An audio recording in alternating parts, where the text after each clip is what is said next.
And ahoy, my friends. Welcome back to another Call of Cthulhu Friday. How the fuck are we all going? Who have we got in chat? We have AJC Stomp.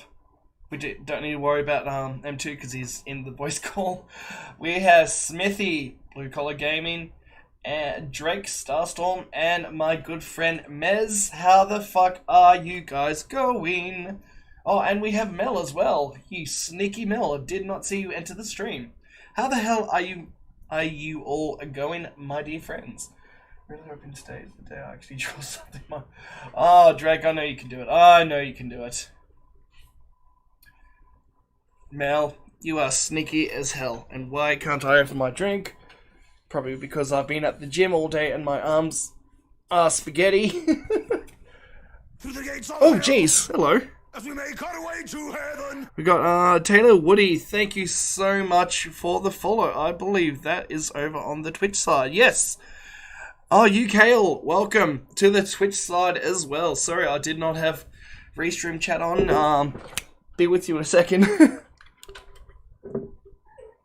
Oh, what's your matter, kitties?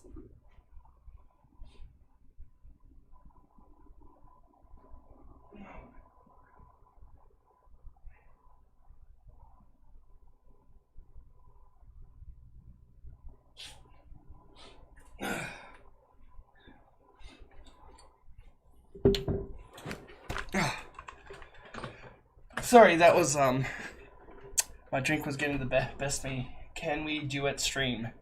Are you talking about the whole TikTok thing? I suppose we can. And yes, hashtag long live Big Dave. Big Dave is back,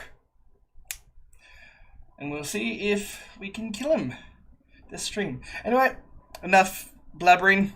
Let's get into it, my friendos. Yeah. Oh my fucking god, what did I walk into with that gif? Yeah, Pete, damn it. Jesus! That's Scaly Pete deciding what to add to the gumbo next. Oh my fucking god! Don't worry, his sanity has always been as intact as it's ever been. Yeah, keep telling yourself that. Yes. Dirty gumbo and burnt beard hair. Alright, this how we shave down the body now. Before we... Oh, jeez. Yep, before we begin. Hold on. Bedhainer, thank you so much for the follow and welcome to the Metal Crew. But yeah, before we start, Smithy wanted me to say hello to everyone in the chat. Hey, Smithy. Hello, Smithy. And... Why, hello. And nice to meet you again, Smithy. And everyone's excited for more Big Dave.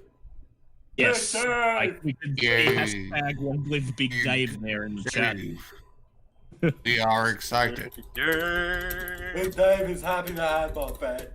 Let's hope that if anyone dies today, it's the Professor or Clark Kent, for not Big Dave. Yeah, anyone but Big Dave. Not the Professor! Big Dave will be sad because he will lose all his friends.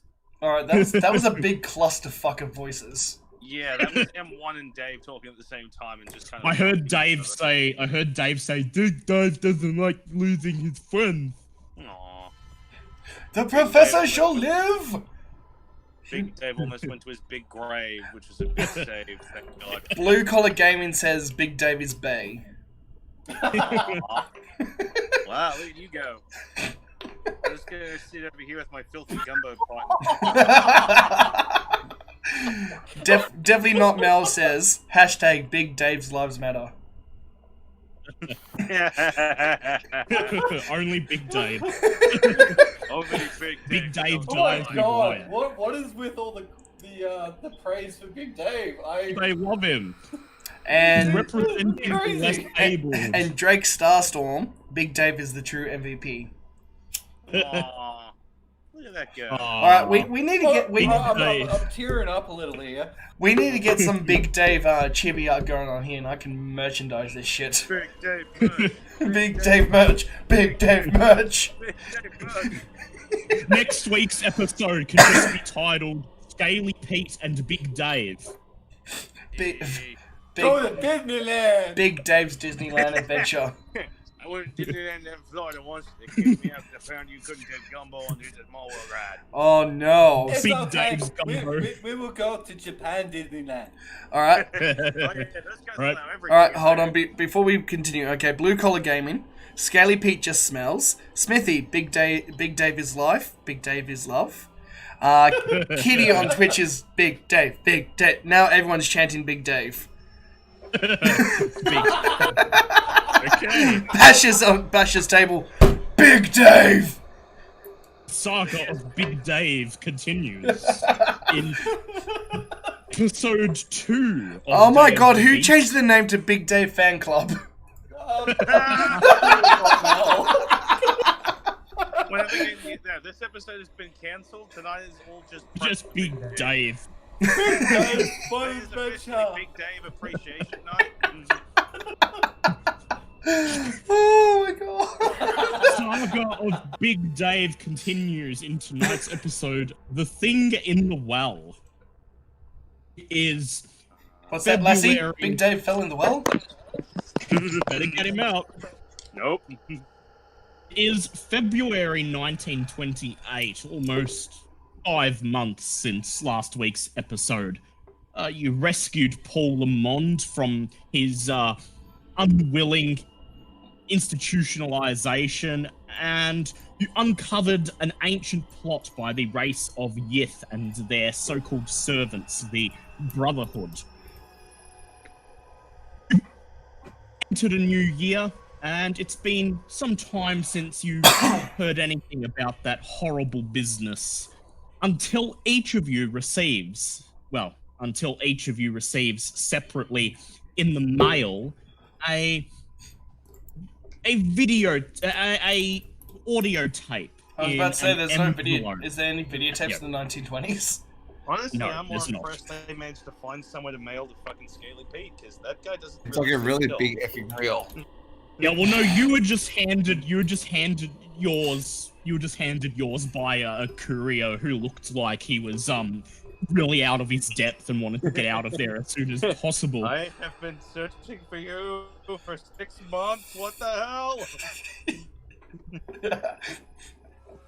Inside the envelope is an audio tape and a short letter written by Paul's mother, Irene Lamond, stating that she's following up on the promise she made to record his dreams / premonitions yeah, I forgot and all about that. send them to you. Yes. And so you guys listen to this tape that she has sent you, and although most of the tape is filled with incoherent mumblings, portions of it are understandable. Aside from the usual dreams about the arrival of the beast and his time among the great race of Yith, there is one dream where Paul mutters in an anguished voice, "The children will die. The children will die. It's the trail of the beast in Boston. Children will die in Boston." Strikes you as Oh, I'm sorry to but- interrupt again. One of my people in the Twitch party, it's his birthday today, so everyone wish him a happy birthday. happy birthday. Happy birthday. Hey, Dave, wish you a happy birthday. Alright, now we can continue. This dream is odd and a bit disturbing, but it's not really out of the ordinary for the strange nightmares that Paul Lamont has been having.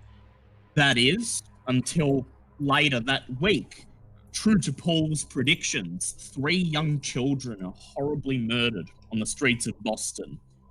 You read about it in the newspaper, and you find that all were from the slums and on the streets late at night when the atrocities occurred.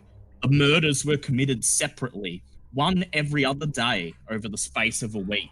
Police have now urged parents to keep their children in at night as they continue their investigation. And so, knowing that something horrible must be afoot, you each set out for Boston, determined to get to the bottom of this, although you can't shake the feeling that it is merely a continuation of the horrors you went through 4 months ago. So, several days later, you all meet in Boston in the parking lot of a 2-star hotel on the outskirts of one of the outer suburbs. Yes. Hello, my good fellows. Fancy seeing you here again. We're all being called together again. Big Dave, get big hugs! Oh, yes, Big Dave. I'm glad to see you're still with us. And Big with that, Dave. Big Dave lunges forward and gives the professor a big hug. Lose one d10, Roll Sam. Constitution. 3 cracked ribs and lose 4 HP. I'm an old man. Be gentle. Big Dave knows how to be gentle. So you're all... I don't need to explain your motives for being here. We all know why you're here. You know after last time that there's something big going on, and you're here to try to stop it if you can. Although Clark Kemp, our intrepid journalist, has an ulterior motive. He isn't so much concerned about putting this horrible plot to rest. He merely wants to discover the truth about what lies beyond human understanding and find out what has caused the disappearances of several journalists in his line of work. And perhaps he will get one step closer to that today's episode. Okay, so you have several options to begin your investigation with as you greet each other in the parking lot. You can head to the library to conduct some research on these child murders. You can go and visit the Boston police station and perhaps speak to the detective in charge. Or, of course, for Clark Kemp, you can visit the offices of the Boston Globe and speak to the reporter who has published the articles in the recent week about these murders. I think Big Dave will go see that policeman. I think the professor would like to do some research in the library. He's had far too much excitement recently. Yes. About Scaly Pete. Scanner Pete want to go to the library. No other reason. Library. Yep. Scanner Free Pete bed. take a nap. And finally, Clark Kemp. What line of research would you like to begin with? Well, I'm thinking I might have to go visit my old acquaintances that I have at the local newspaper. I think we may be able to procure some information in regards to my lost colleagues. Because remember, the last time we found my colleagues, well, they weren't really found. They were ripped from limb, scattered amongst most of the wreckage. So we need to find them. My We need word. to find out what's going on. Well Let's done. go. That's a good line of inquiry. So we will first visit. I wrote it down. We will first visit the Boston police station with Big Dave. Oh god, We're holding hands. Down the street. Go by himself. Big Dave, sunshine. Dave will be fine. Big Dave should be fine. all right. Got this. We believe in you, Big It's Dave. Big Dave by himself. Anyone on Twitch, this is going to be pure clip moments. Yep. Out of curiosity, with Big Dave, they just have sympathy on him and just give him the information anyway. That's entirely possible Charmingly that will charming. happen. Yeah. He's a darling. He's lovable. He's a lovable half-wit. They might, take Let pity him on shoot him. the shotguns at the criminals. Oh, here you go, Insane. buddy. Here you Just go. Time, Yeah, Would perhaps- get him, Tiger. Mhm. just the same, would Scaly Pete or the Professor perhaps like to postpone their trip to the library and to Can they company do station? both? And accompany. Yeah, you can do both. You can visit the police station now and then go to the library afterward. It's entirely doable. Yeah. Big Dave is okay by himself. Scanner Professor and No, I think I'd rather go to the library. Scanner Alright. Pete don't do no well with the authorities. Always get on Scanner Pete. Don't sleep All in right, the bed. so Don't yep, be behind that Dave's fire. going on his own. And so you head to the main police precinct in Boston. just on the edge of down. It's an old Gothic-looking building, gargoyles flanking the front entrance. Possibly used to be some kind of museum or civil government building that's in recent decades been converted into a police station. Dave, however, is not in the least unnerved by the imposing building before him and enters the lobby carefree. As you enter the lobby, you notice several citizens, a woman wearing a brown dress and her husband, along with a large blue collar looking man sitting in the lobby, waiting to be spoken to. At the reception desk, you see.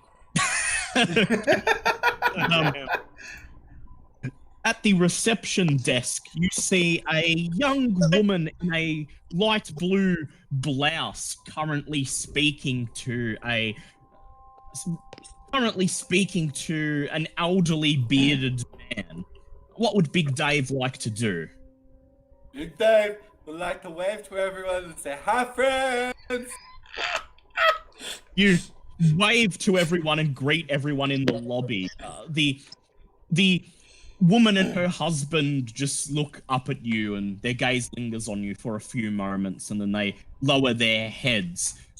The large blue-collar man looks at you, looking slightly unnerved, and out of the corner of his eye, he looks towards the counter, the reception counter, as if willing the receptionist to hurry up and speak to him.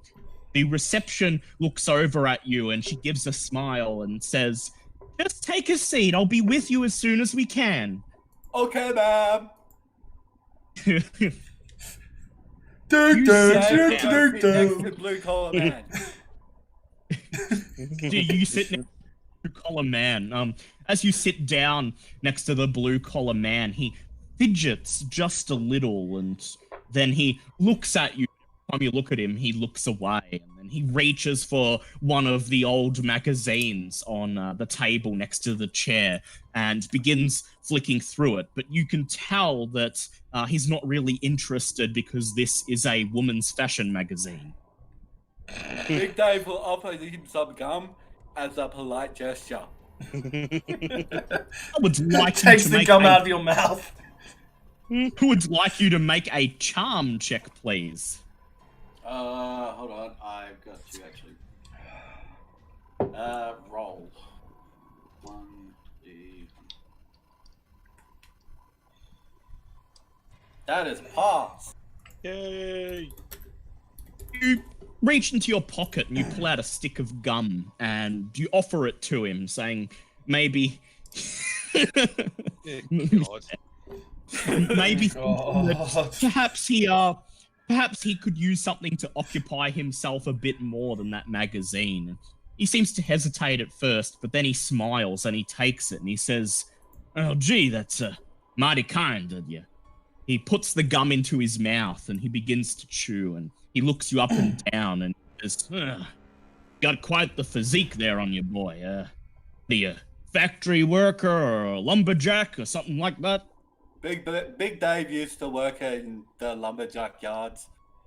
Big Dave used to cut down lots of trees. Big Dave don't speak so well now that the big tree fell on his head. He says, he lowers his head and he says, "Well, ain't that a shame? Well, you know, I'm an assembly line worker myself, and some of the things I've seen happen to some of the folk working in the factory, and see so many fit men lose their limbs, lose their minds, lose their sanity just so the managers can make a few bucks, you know what I mean?" Big Dave knows what you mean. You while away the next 20 minutes or so talking to the man, and he tells you that he is a local assembly line worker who's come to report a petty crime to the police. Apparently, he works in a meat deboning and processing factory, and earlier this week there was an attempted break-in. Somebody smashed the lock in one of the freezer warehouses and made off with the strange objects. They made off with a crate of defeathered but not yet processed chickens. Scaly Pete, was that you? He shrugs and he says, and I'm the one who draw the short straw. Had to lose a day of paid work so I can come down here and wait hours for them to finally speak to me. Big Dave is actually in Boston with some friends. We are quite good at investigating strange occurrences. Big Dave would like to offer you our services free of charge. The man shrugs and he says, well, given that the police here seem to be rather busy, what with you know, everything going on in the past week, maybe that might be what we need. I'll be sure to pass it on to the foreman. I'll let him know that there's some people out there might be willing to offer their services. Yeah, I walked there for 5 seconds. Did I miss anything? I assume I did with big old Dave. Just Big Dave making friends. And Wait. Kitty in the chat says he got damn chicken for that damn gumbo there.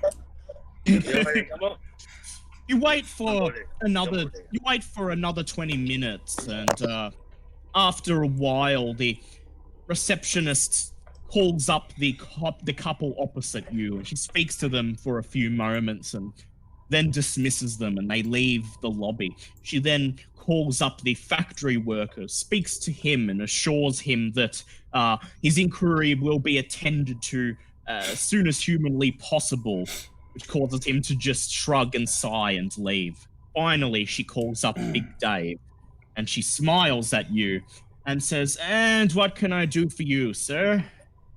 Hello, Big Dave is here because he's with friends looking into the children murders. She frowns and bites her bottom lip, and she says, well, I mean, it's all in the newspapers and everything, but, you know, we don't have a policy here of just sharing information with citizens, you know, with the public. Big Dave would very much appreciate it if you helped out. We don't want to have to go behind the police's back. We'd much rather work with them. She says, well, that's different for a change. Usually the investigators just want to make their name on solving the big case. I'll tell you what, I'll let you speak to Detective Brick. He's the detective in charge. He says if you just head down the hallway there, and his office is the first door on the left, you'll see his name right there on the glass. She leans forward and she says, you can read, right? Big Dave may need you to show him. Big Dave can recognize similar squiggly lines to similar squiggly lines. But not so much. Make a charm check, please. That's still far.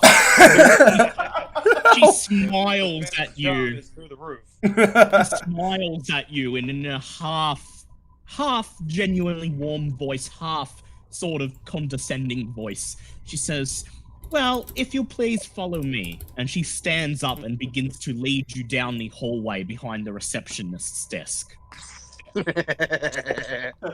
His time is over, Night Dog.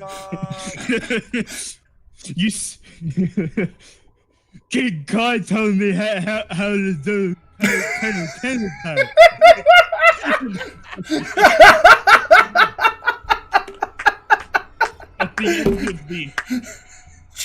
At the end of the hallway, you come to a door. On the frosted glass window of the door, there are some black squiggles that the receptionist helpfully informs you that's Detective Brick's name. And then she knocks on the door, and you hear a gruff male voice shout, "God damn it, Shirley, I told you not to interrupt me when I'm smoking a cigarette."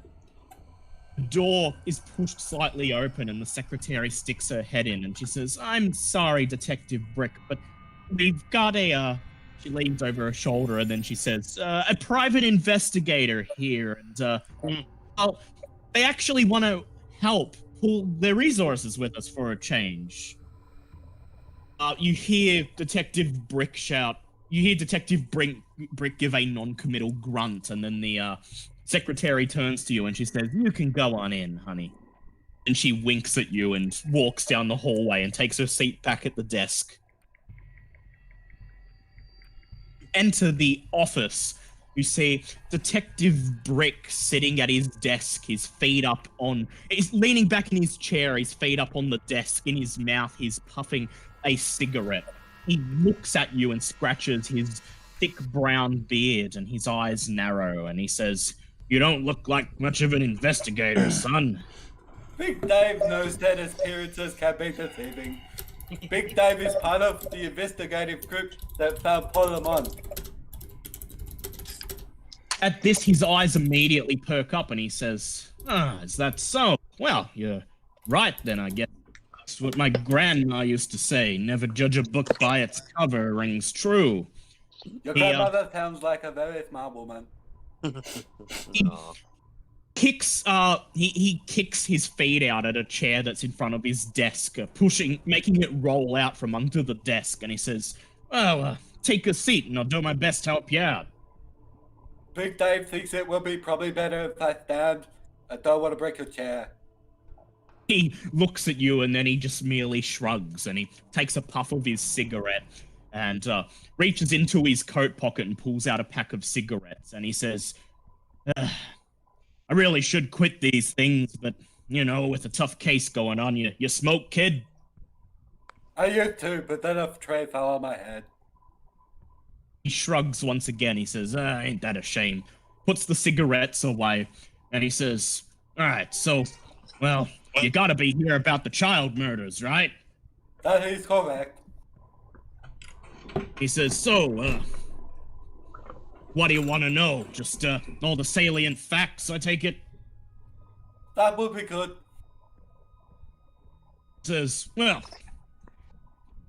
lose my job if I let you walk out of here with the file, but I can tell you the gist of it, maybe help you get a head start." He says, takes another puff of his cigarette, and then he looks at it and, yep. Big Dave thinks that is a grandpa thing, as Big Dave may not be able to read the file. he chuckles and then he looks at his cigarette and he shrugs and then puts it out in the ashtray in front of him, and then immediately retrieves another cigarette and lights it and takes a puff. And he says, "Well, all right, look. So, 3 victims so far, okay? Seems to be one every 2 days or so for the past week. Bodies were found in terrible condition. It's yet to be explained. Medical examiner seems to be stumped. Bodies were only a couple hours dead when they were found. The terrible condition is not conducive with the age of the bodies, you understand." He then says, "The bodies themselves, or so I've been told, contained evidence of numerous wounds, apparently caused by, what was it again?" He reaches for the file in front of him, and then he puts it down. He says, "Medical examiner's written here, some sort of a sucking action. Yes, like an insect or an animal or something." He says, "Oh, and the bodies were coated with mucus. The mucus, well, presumably mucus, or whatever it was dry when the bodies were found. I could dry it up in the morning sunlight." He crosses his hands and he puffs his cigarette and he says, "That's about all we got so far." Big Dave doesn't like the sound of that. He says, "You and me both, kid. Our detectives are used to dealing with, unfaithful husbands and con men, occasional guy shooting another guy in a bar somewhere. this kind of stuff, well, it's got us stumped at the very least. Big Dave's head tilts to the left, twinkle in his eye. Ah, great, here we go again.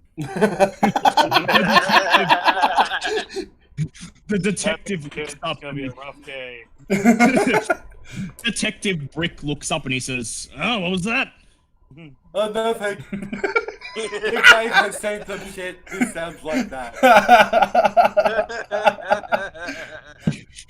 He shrugs and he says, "Well, feel free to make your own inquiries. That's about all we got. But, you know, if we come up with any more information, maybe I'll throw you a bone. Assuming you do the same thing for us, you know? Helps." Big Dave, request you give him a card with your number. I won't be able to read it, but my associates will. He says, right, okay then. He grabs a notepad on his desk and rips off a page, and then he scrolls down a phone number. And before he hands it to you, he says, "Now, you do know how to use a phone, son." Big Dave knows how to use phone, but Big Dave is not so good with the reading of numbers. Hence why he will get a friend to dial for him. He says, "Alright, well, look, as long as someone can get in touch with me, you call this number and just, what was your name, Big Dave?" Yeah, Big Dave. He says, "I'll tell Shirley out there if she gets a call from someone claiming to represent Big Dave to put me through immediately." He takes his cigarette and then he pours out another cigarette onto his hand. Oh my god! I make that when I found that shit. You found that. He holds out a lone cigarette and he says, "Look, I know you said you don't smoke, kid, but something tells me you might need this at some point." Big Dave will be happy to oblige. Many thanks. Take the cigarette and then you bid farewell to Detective Brick and you leave the police station. We now cross to the offices of the Boston Globe. Kempf is conducting his line of investigation. Enter the Boston Globe. Now, you're quite intimately familiar with this place. In fact, before you started writing for the magazine in Salem, you did a short stint here, and you've still got a couple of friends. So as soon as you enter, you are recognized by a female journalist who's in the process of interviewing someone in the lobby. She looks up as you enter and her eyes glow with recognition, and she says, "Clark, you've come to pay us a visit. Just take a seat and I'll be with you as soon as I'm done grilling this guy." Oh, okay. I'll just sit over here and she'll wait. Take a seat in the lobby. Do you light up a cigarette? This is a non-smoking room. I notioned to the reception, is this a non-smoking room? Receptionist looks up and she says, If it's 1920, I think everyone smokes. Yeah, she says, "Go ahead, Clark. You've probably earned it knowing all the stories you've been working on." I probably do. Thank you, my dear.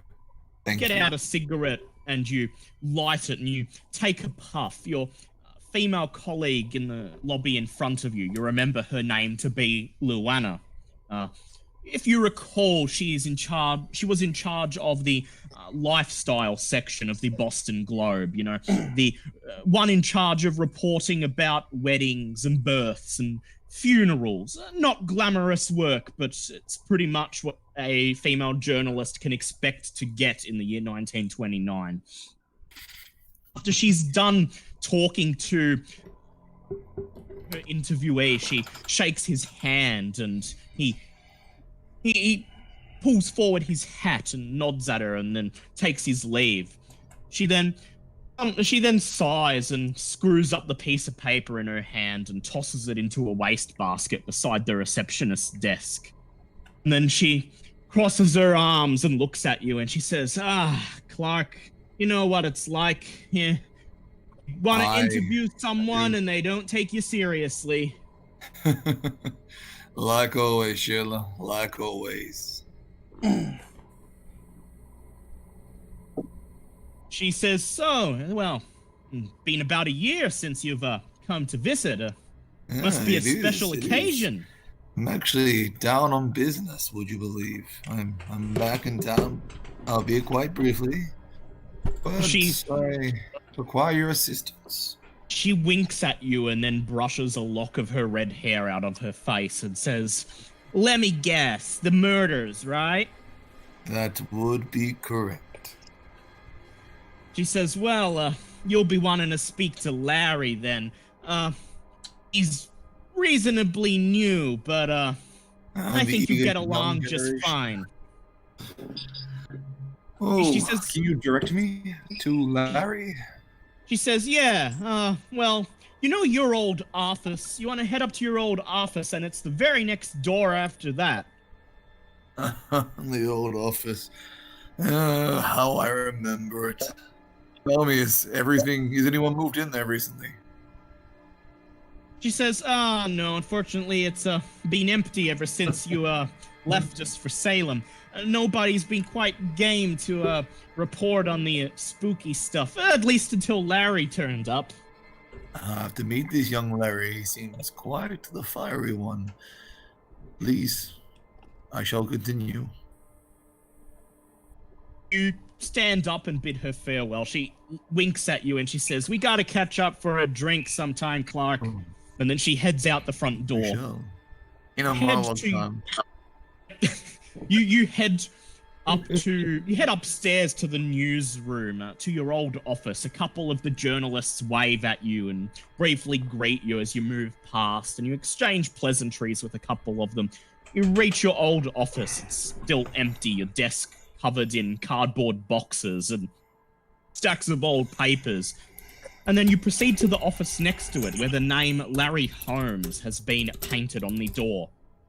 And you knock on the door. You hear a voice say, "Come in, come in." You enter, and you are immediately greeted by a young man, maybe no older than 22, wearing a pinstriped suit and a fedora. He tips his fedora to you and looks up from his desk, and he says, "Let me guess. Clark Kent, right?" That is correct, and you must be Larry Holmes. He says, yeah. I'm the guy who's continued where you've left off, basically. I'm investigating all those horrors and murders going on around the town, I suppose. He says, yeah. In fact, a couple of the other guys on the team said once you read my articles, you might be liable to show up, and sure enough, here you are. He offers you a seat and says, "Take a seat, buddy, and we'll pull our resources." Let's do this. I motion towards the chair and I pull it back and I sit down with a glad thump.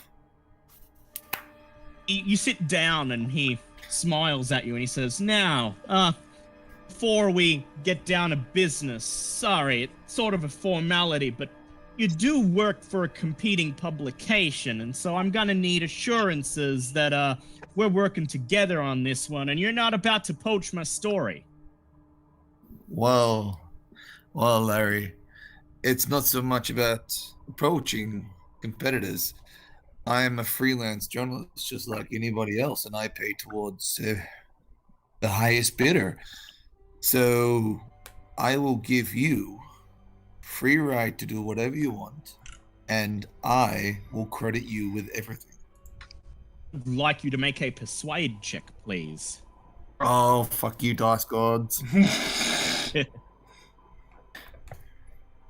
Yeah, that's a critical success. Is that D20 or D100? A D100, yes, please. Oh, wow, that was really good. I know, that was a D100. That's still a pass, still a hard pass, in fact. Larry smiles and he says, "Yeah, all right. Look, we gotta get these stories out to the public, right? I understand. You talk a good talk." He says, he pulls out a notepad and he begins flipping through it and he says, "All right, so this is what I got so far. So, this comes from the police, that the bodies, when first discovered, were covered with some sort of sticky mucus or something like that." He says, Sticky Now- meat. Says, yeah, exactly. Now, I know what you're thinking, ghosts, ectoplasm, that sort of stuff, but there's more, right? So I'm not afraid of any ghosts. he chuckles and he says, yeah, well, we both learn from the best, huh? And he says, the person who discovered the second victim, now, she claimed that this mucus or slime or whatever led off in a trail through the streets and alleys, and well, she followed it, and the trail ended at the gates of the old Mondu mansion. I'm stroking my beard. This is going on. You don't have a beard. Look at your picture. You have no beard. You're Yeah, just stroking my stroking where his chin. beard would be. In reality, I'm stroking my beard. Would like you to make a. It's a chin. I would like you to make an occult check, please. Okay, let's do this. D100 and not D20. D100, and that's a pass. Oh, So you've thank you. heard of the Mondu Mansion. The Mondu Mansion has for several decades been the stereotypical haunted house of this particular part of Boston. It's the subject of many ghost stories and urban legends and things like that. Apparently been uninhabited since at least the 1890s. The only person living there now would be the old woman, Sarah Mondieu, who is known to be a little bit batty. Larry then shrugs and he says, well, anyway, police chose to disbelieve this testimony. So, as they got their own agenda. Well, of course they do. What else do you have? I need as much information as you can provide. He says, well, I've been looking into the Mondu Mansion, right? Because, on account of the trail of slime leading from one of the bodies. Yes, go on. Says, well, look, here's what I found. So, he reaches into his desk and he pulls out an old newspaper clipping from the Boston Globe. You take it and it's dated late September 1891. The article tells of a series of grisly child murders that took place over a period of 2 weeks.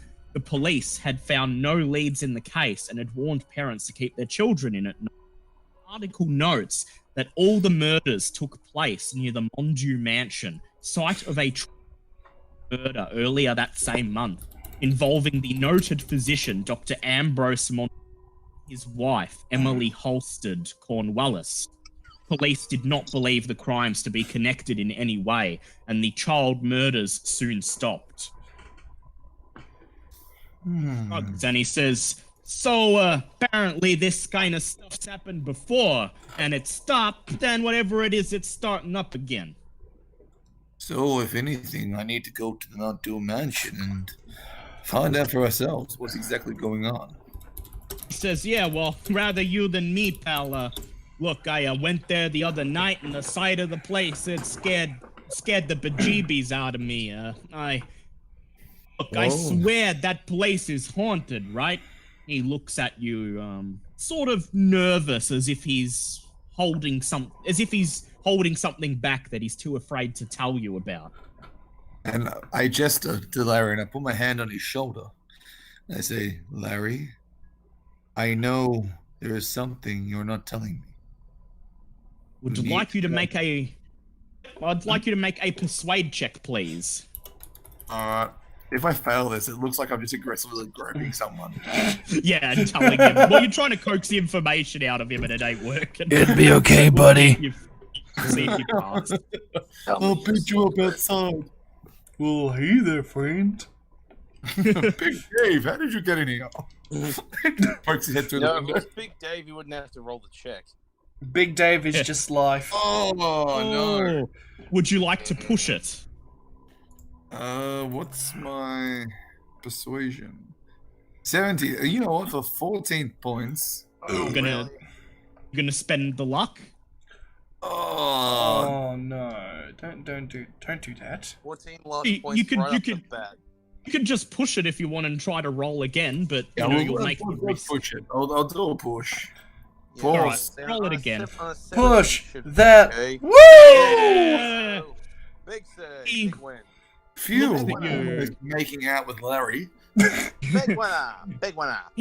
He looks at you, appears to be a little bit more confident, and he says, lowers his voice to nearly a whisper, and he says, look, alright, look, don't tell anyone that don't tell anyone how scared I was, but as I approached the mansion, I swear I felt like something was watching me, and I went to open the gates, and I saw something climbing over the fence, like some sort of animal, but I couldn't get a good look at it, but in the darkness, based on its shape, wasn't a cat or a dog, you know what I mean? It was It was a cat dog, yes.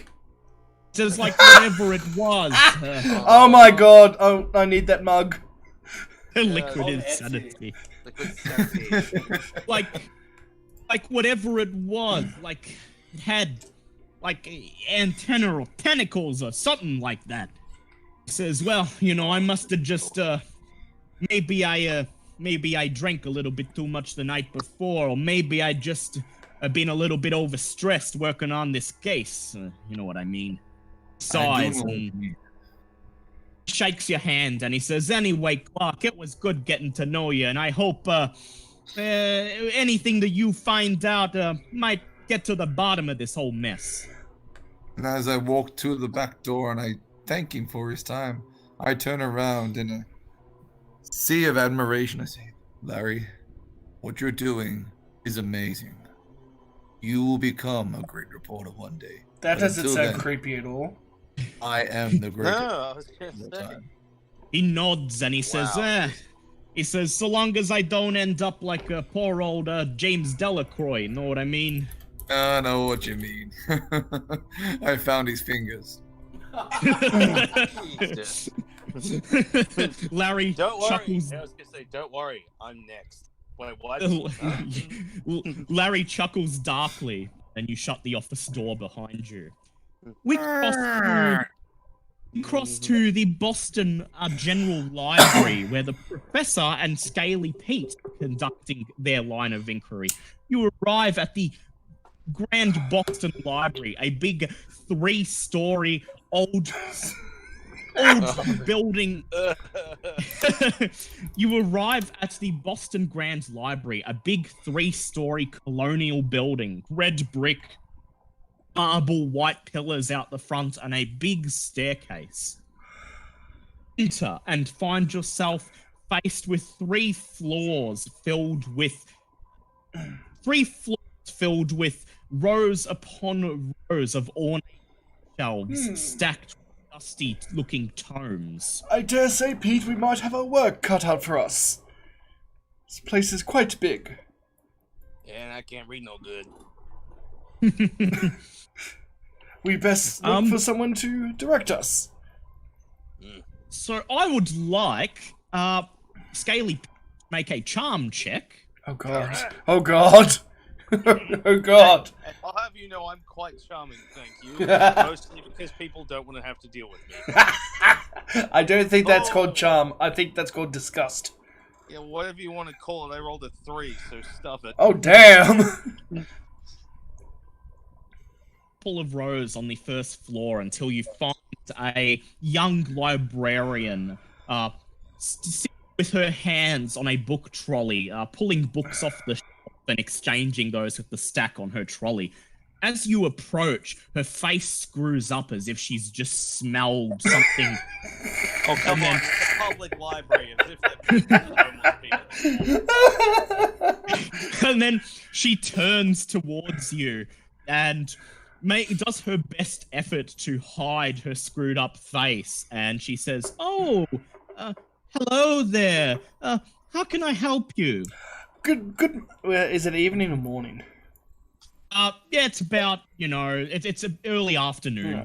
Good afternoon, madam. We are here in investigation of the recent child murders, and we've become aware that we might find some information about them here.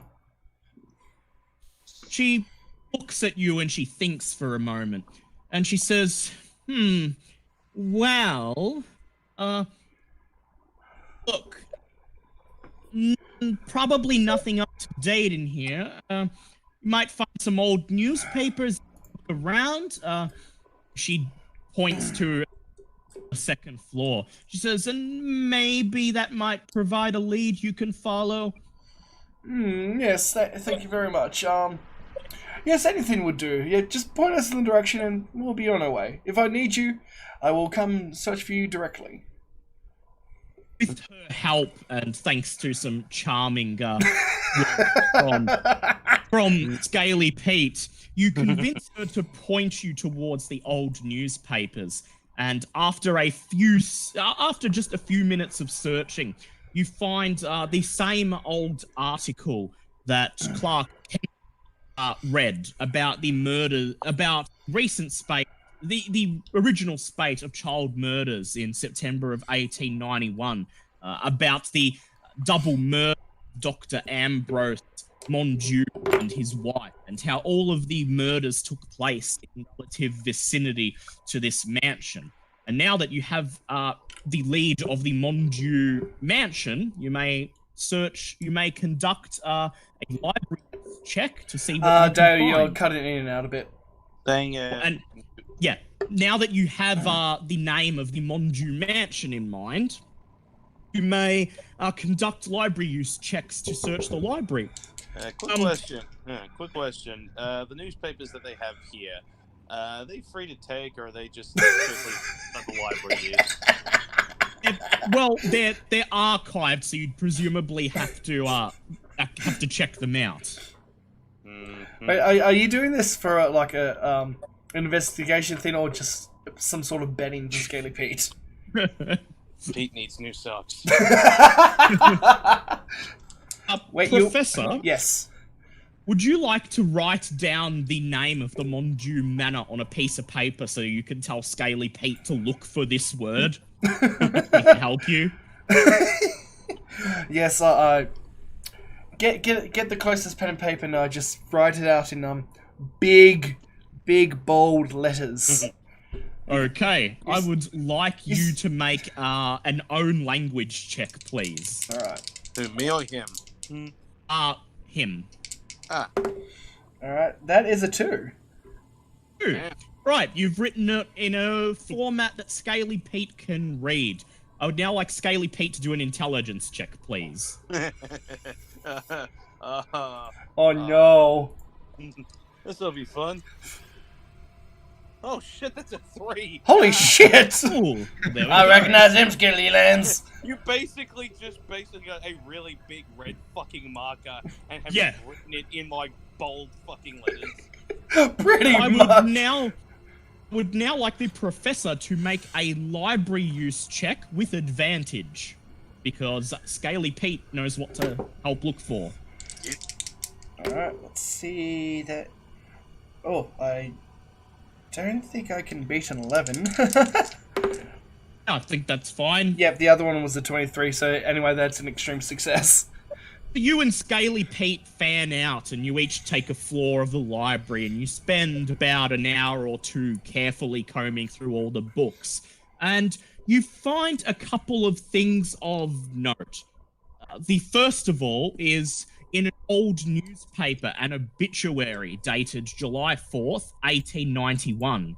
The deceased in the obituary is an infant boy named Jeremy Mondieu, the stillborn to Dr. and Mrs. Ambrose Mondieu. It states that the body of Jeremy will be interred in the Mondieu family crypt in All Hearts Cemetery in Hold Boston. on, one sec. So the boy is buried in a family crypt? Yes. He was apparently stillborn. Yep. The second thing you find is an article which is a report on the double murder which occurred in the Mondieu mansion in September of 1891. Details are sketchy, but the story speculates that the stillbirth of Jeremy months earlier may have led to the tragedy. The article says that both victims, Mr. and Mrs. Mondieu, will be interred in the family crypt alongside their son. Dr. Montague is survived by his sister Sarah, who presumably resides in the mansion to this day. Oh. Would now like Scaly Pete to do a spot hidden check, please. Ooh. It actually might be a little bit tricky because I don't really have spot hidden. Oh dear. God damn it, Matt. Would you like to push it, Scaly Pete? Actually, I only rolled 2 over. Can I spend 2 luck Yeah, points spend on 2 that? luck. Yep. So Scaly Pete, on the 3rd floor in a dusty corner of a library, you find a stack of old newspapers, and you find something of note. You bring it to the professor, who reads it for you, and it is an article dated November 16th, 1891. It states that a grave robber was arrested by police at the All Hearts Cemetery while attempting to break into a crypt owned by the Montague family. Police speculate that robbery was the motive, despite the claims of the culprit. The culprit stated that he believed the recently deceased Dr. Ambrose Montague to be a warlock and had intended to turn his body face down. And I've seen and heard some crazy shit, but even by my standard. I'd like the professor to do an occult check, please. I think... Excuse me, I think I can do that. Can I push that? That's a 91. Yeah, yeah, sure, you can push it. Thank you. Push it real good. You didn't push it real Oh, there we go. That's a 1. good. Yep. Okay, so when you read this article, you recall a superstition that's gone back several centuries that if a warlock dies and is not placed face down, then he will resurrect. Oh. You are not sure how much this is based in fact. In fact, I'd like both of you to now make Cthulhu Mythos checks. I was about to say. Okay, let's see. That is... What am I at? 10. Yep, that is a pass by 1. Okay.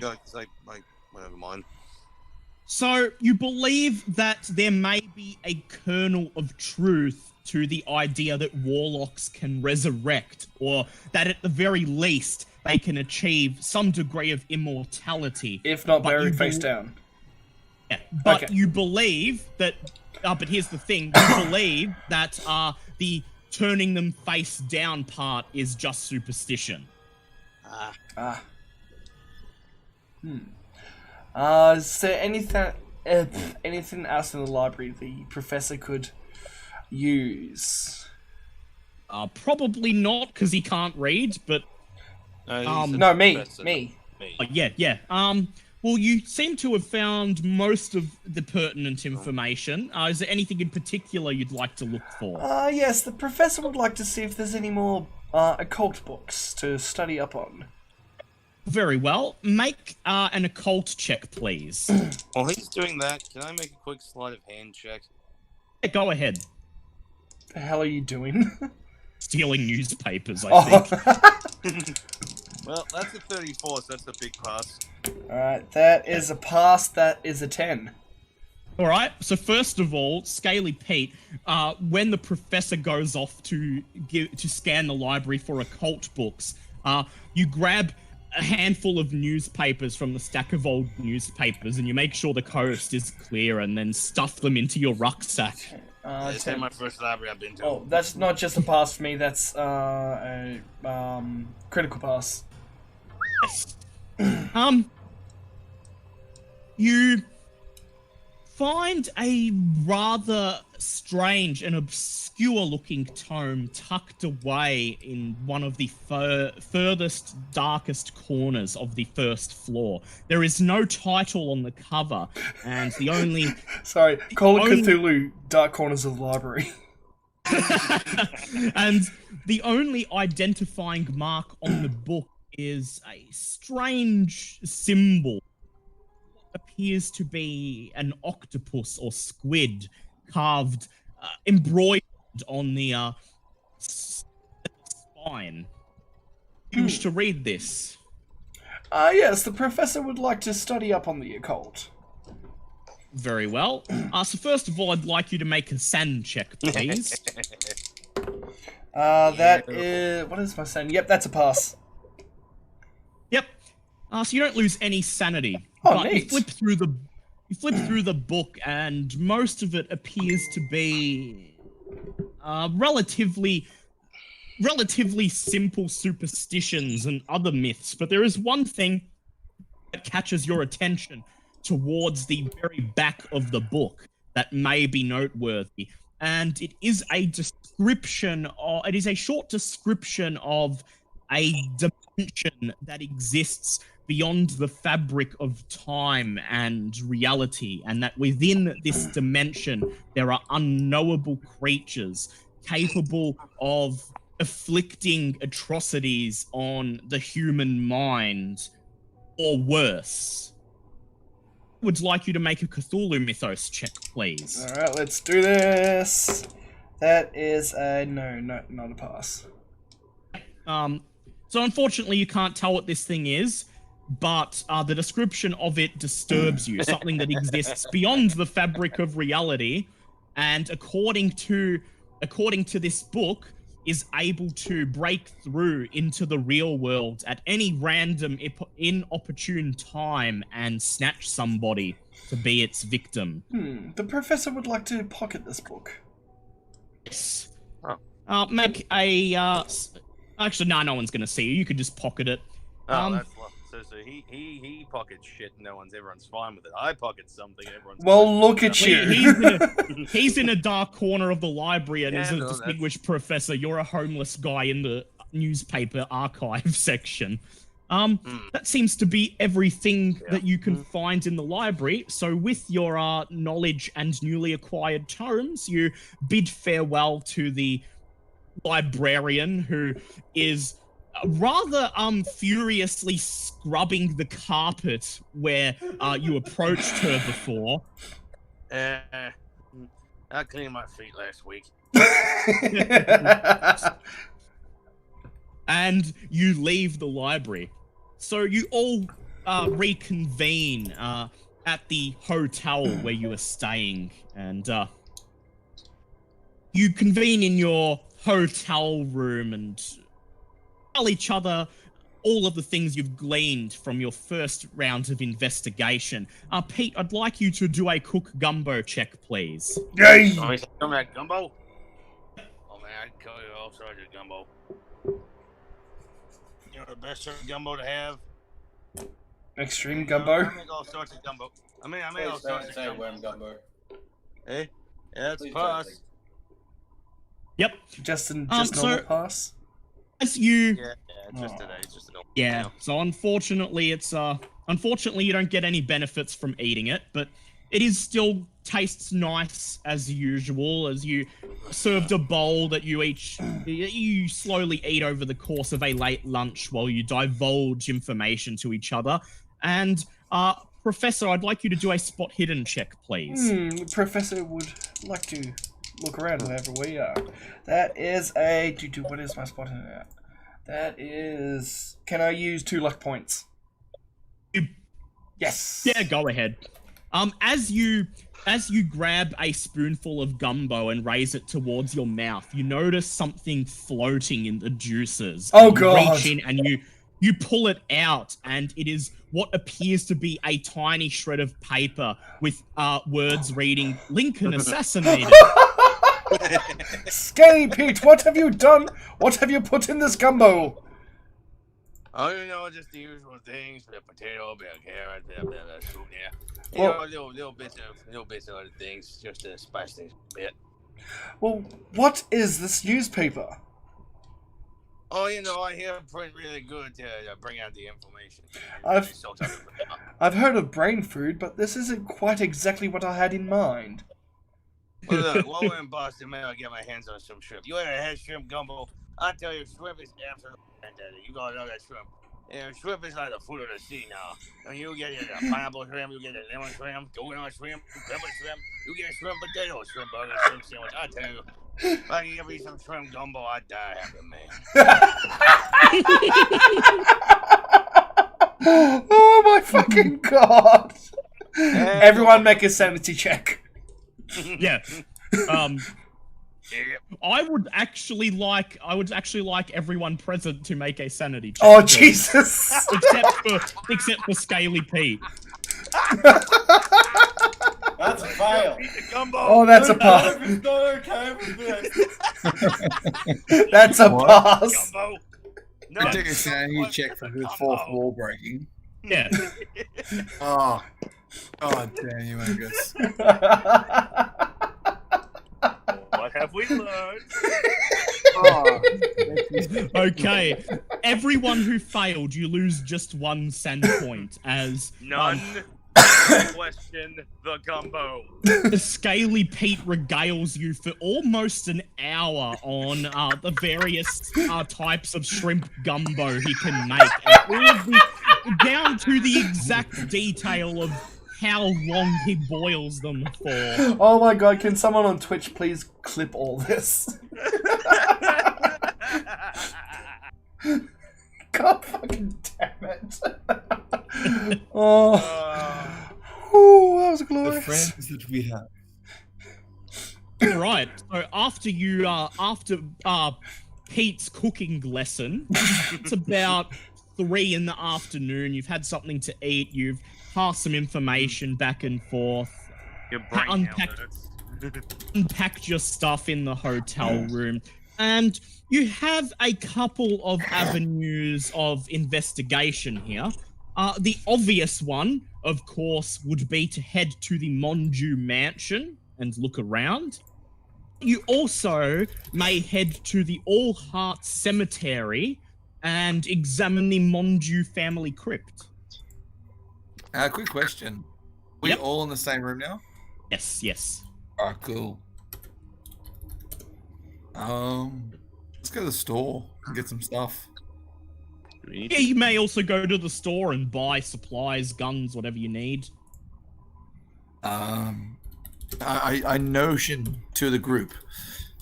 Gentlemen, from our research and from our previous experiences, we know that ghosts are real.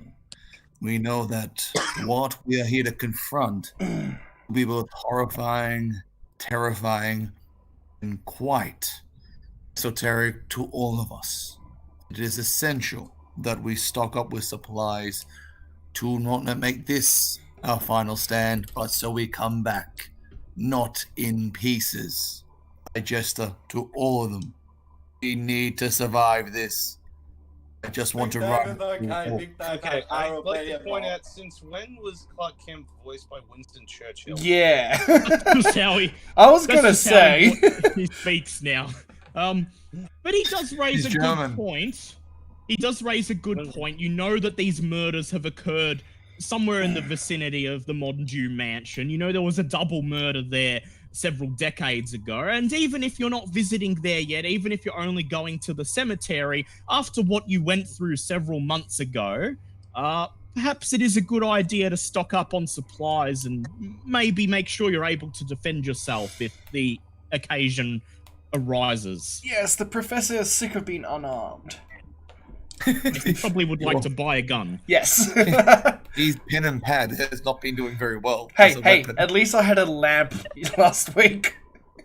Yes, you did throw a lamp at somebody last week. It works.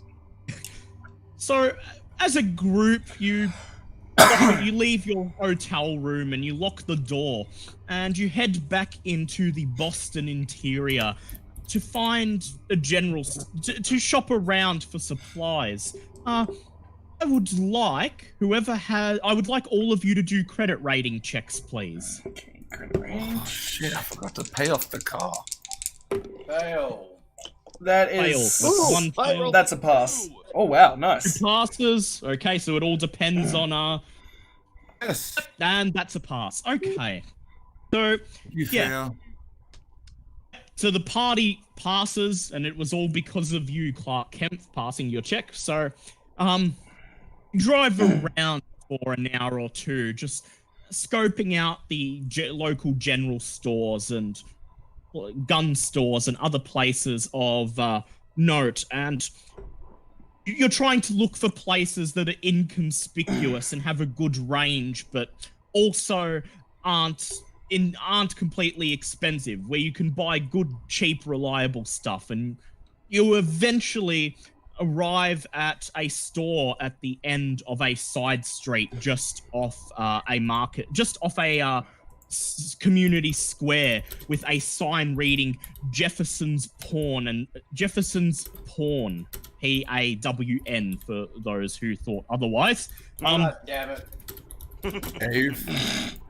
Shop is dusty and out of the way, but displayed in the window is a large selection of merchandise. A couple of shotguns, a hunting rifle, a pistol, various articles of clothing.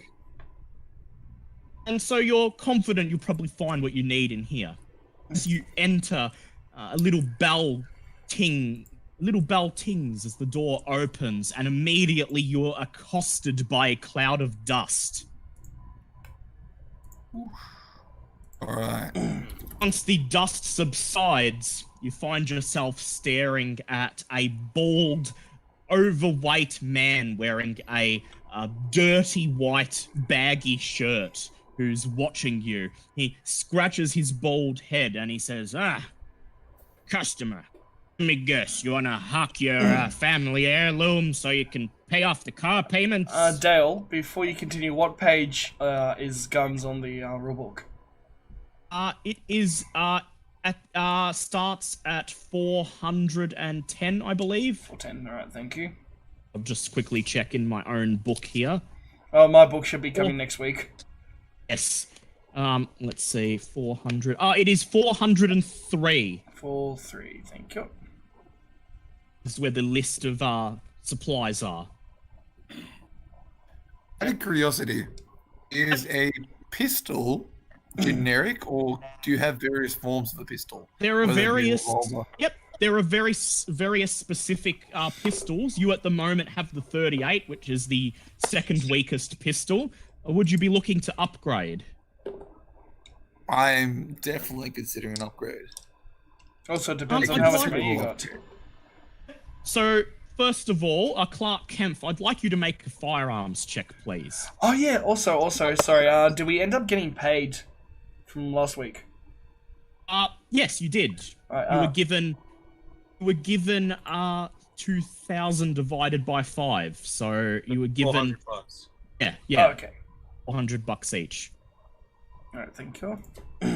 Dan Cooper, you can push that if you want, Dan Cooper. The only thing you've got to lose is time, so. All right, well, fuck it, let's just do it. Roll D100 again. One. Yeah. Yep. That's better. Would you like to spend the 1 luck? Wait, no, your firearms is 50 now, 50. isn't it? Yeah, so Yeah, you've just 50. passed. Okay, so you look around the dusty shop, Clark Kempfer. You assure the man behind the counter that no, you're not here to hawk your old wedding ring to pay off the car, and that you're looking for a sidearm. And he offers you you find a couple of suitable things tucked away on a shelf in the back of the store. You may acquire a 357 Magnum revolver. Nice. I'm just looking at the damage on that. You may acquire a 41 caliber revolver or a 44 caliber Magnum revolver. Oh, okay. 41 deals 1d10 damage, and it costs $30. And the 44 Magnum revolver deals 1d10 plus 1d4 plus 2 damage, and it costs $475. What about the 357? 357. Oh, yeah, the 357 deals 1d8 plus 1d4, and it costs $300. Oh. Right. I gather the team around for a team huddle. What should I go for, guys? Big Dave don't like guns. Big Dave don't care. He likes axes. Don't worry, Dave. We're not meant to scare you. I'll give you a gun. Scary. They're just stupid. I don't let my big finger work on the triggers. You place your 357 on the counter, and the man scratches his head and he says, Yeah, I remember that one. Guy came in, wouldn't take any less than 100 for it. Said he had to buy an operation for his daughter. He says, so will that be all today for you? Actually, no. I want to buy that 41 revolver. You're gonna buy the 41. Okay, so the 41 revolver deals 1d10 and it costs $30. Wait, which one was the better one of them all? I thought that was the 44 is the the best ones- one. The 44 is the best Sorry? one, but it's the most. The 44 is the best one, but it's the most expensive. Okay. Well, look, honestly, just go for the 44. I think I've got enough money for that. So that's going to cost $400. 400. Do we get 400 Yeah, from? you got exactly 400 You from the got last exactly. job. So would you like to spend your takings from the last job on this? Yeah, I've still got $80 left over. Awesome. Take my 400. Awesome. You quickly swap the revolvers for the 44, a huge revolver. It's almost bigger than your head. And the shopkeeper My eyes takes start the lighting up. I can attest to that. Those are some serious fucking guns. Oh yeah. The shopkeeper takes your wad of cash and he puts it in the cash register with a loud ping, and then Oh, the machine smiles. goes Then bing. he smiles and he says, "Stranger, now that's a weapon." I thought it was about to break out into an Ollivander's monologue. That's just a twin as well. Curious. Is there anything that anyone else would like to purchase? Yes. Big Yes. Dave would like to find some first aid gear. First aid gear. Big Dave would like you to do a spot hidden check, please. Big Dave makes a hard path. Okay. Let me check. Prices. Okay, there we go. Medical Oh, equipment. this is the only one I could find. You find a complete surplus field medic kit from the Great War for $60. Big Dave will buy this. While using it, just one. It only can be used one time, but for that one time, it will increase your first aid skill by 50%. Oh damn. Oh, Damn. dang. Hey, unit. Okay, yeah, I definitely want to buy that.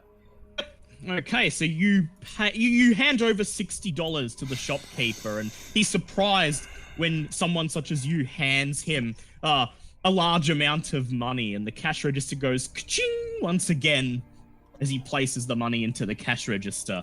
Scaly Pete and Professor, are you guys purchasing anything here? Yes, the professor. Professor goes up to the shopkeep. Looking for a firearm, my good sir. I don't suppose you have a model P08 Luger. He says, fan of the Krauts, are we? Just respect a good gun. He heads to a locked cabinet behind the counter and grabs a key around his neck and, with a loud click, unlocks the cabinet, grabs something from the shelf within and then shuts the door. And on the counter, he places a World War I era Luger. He says, now, it'll be $600. Oh, I think I can spare that, my good man.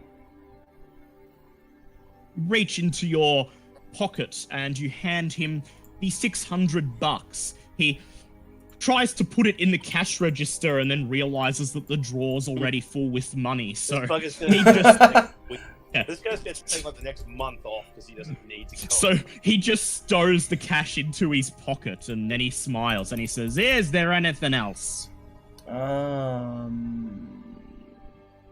We need dynamite. Actually, that was going to be on my shopping list. Want to find dynamite? Let's buy a shitload of dynamite.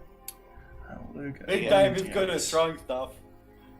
Scaly Pete. Scaly Right. Pete, Yup. Scaly Pete, I would like you, please, to make a, let me see. Let's see. Just bringing up a character sheet so I can decide what check to give you. I would like Scaly Pete to please just make an intelligence check. All right. Hold on. Breaking out into the chat for a second. Smithy says Big Dave is a medical genius, and Kitty says Big Dave should marry into royalty. Unfortunately, they did that, and that's how he became the offspring of royalty. Okay, so 17, so that's a hard pass. So yeah, basically, It's he a gets hard the pass. basically puts a small pile of very filthy money on the can, going, Pete, man, I only want two. I got a list. I got two things. I want some shrimp. I want some goddamn dynamite.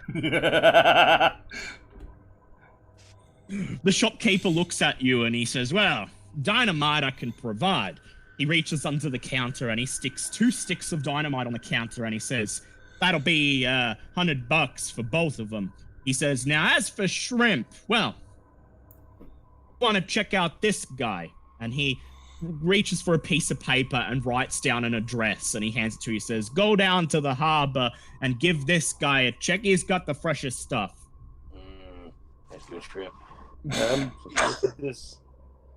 I'm guessing I'm probably not going to do more of a melee weapon sort of deal. Is there anything that could work better than Oh my god, whoever's doing that, stop. Yes, I would like Scaly Pete to do a fighting brawl check, please.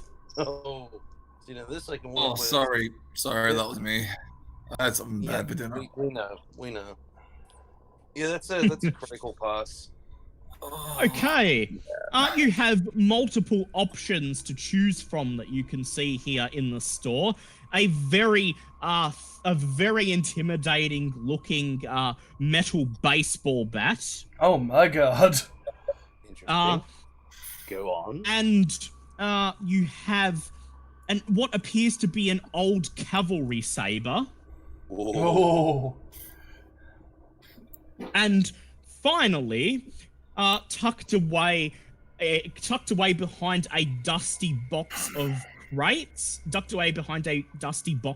crates, you see an old bow and arrow. Interesting. The bow can be fired with a fighting check. Oh, really? With fighting brawl or fire? With fighting brawl, yes. Oh, nice. Okay, how much for the bow and arrow and the saber? So the bow will cost you $7, and the cavalry saber will cost you $75. That's $82. $82. So we're spending $182 all up to get 2 TNT, the bow and arrow, and the saber. That's correct. Okay. That is all up because I got the money. I definitely have the money for it. I just gotta try and work out how much I gotta lift after this. Yeah. I'll just write down 182. I'll just work that out later. Yep. Place them on the dusty counter and hand over the wad of cash. The shopkeeper takes it and he just sticks it in his pocket. And he chuckles and he says, well, guess I can take that. Oh, we've lost you. Yeah, I didn't get that. He chuckles, the shopkeeper chuckles and he says, well, guess I can finally take that year off. Okay, now how much damage does the machine, the cavalry saber? Okay, so the bow and arrow deals 1d6 plus half your damage bonus. 6 plus half damage bonus. Yep. And the cavalry saber deals 1d8 plus 1 plus damage bonus. 8 plus 1 plus d. Nice. How much ammo do I have for the bow? The bow, you have, it comes with a quiver of 6 arrows. Okay. Dale, what page is armor under? Armor is on, let me see, should be somewhere near here. Oh, it's before the weapons, that's right. Oh, before the weapons. It is on, page 3, 96 and 397. 396 and 97. Okay. Oh, equipment list. Yes, equipment list. What's it under? Like, I'm looking at it's like men's clothing. Yeah, I'm trying to see. Does it not have armor on here? Yeah, that's where I got lost. Yeah, let me see. Jacket full of that's just actual clothing, travel gear, tents, tools, miscellaneous investigator tools, transport, vehicles, train fares. Here's the armor. Armor. I need to find you, armor. Let's see. The armor is on page 409. There's no prices for it, but it will just tell you how much points it reduces. Oh, okay. 409.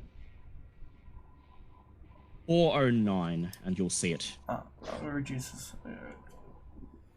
Yeah, because I was just trying to have a look at like what I could afford. Yes. I can tell you what the prices are for each of them. So, pretty much from what I have left, I just need something that will give me an extra armor point. I have 600 left. 600. All right. You can get a leather jacket for $80.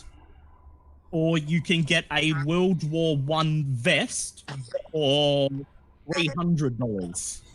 No, I'll just get the leather jacket. The professor still needs to look spiffy. Yes. All right. So 80 leather jackets. Yeah, you can get one for 80 as well if you want. Yep. And that's one armor. Yep, that's one armor point from leather jacket. All right. All right. You head out of the store straining under the weight of all your new purchases, and you stow what you can't carry in the boot of the car, and then you set about on the next course of your investigation. So where to, fellas? The Mondieu Mansion or the All Hearts Cemetery? I'd like to have a look at the cemetery if the rest of the party doesn't mind. Big Dave likes that idea. Scaly Pete? Yeah, I'm good with where everyone else is going. I nod majestically. You climb into Big Dave's car and you drive out in the direction of All Hearts Cemetery. I would like Scaly Pete to make a navigate check, please. That's a pass. Yep, you get there in quick time. It's just before 4:30 in the afternoon by the time you finally turn up. You park in the car park outside of the cemetery. You each climb out, shut the car doors, and you head through the large wrought iron gates into the cemetery beyond. It is rather cold in the cemetery. Large trees with twisted, leafless, dead branches. It is the midst of February after all. Sway beside the cobblestone path and cast twisted, disjointed shadows on the ground. Eventually, at the very back of the cemetery, about 20 minutes walk from the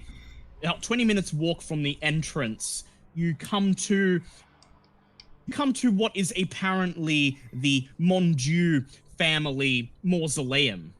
Written around the doorframe of the Mondieu family mausoleum is a motto carved into the stone. It appears to be written in French. I would like Scaly Pete to make a Cajun language Oh check, my please. god! Yeah, that's right. Scaly Pete says Cajun, but Scaly Pete can read in French. Doing it wrong the whole time.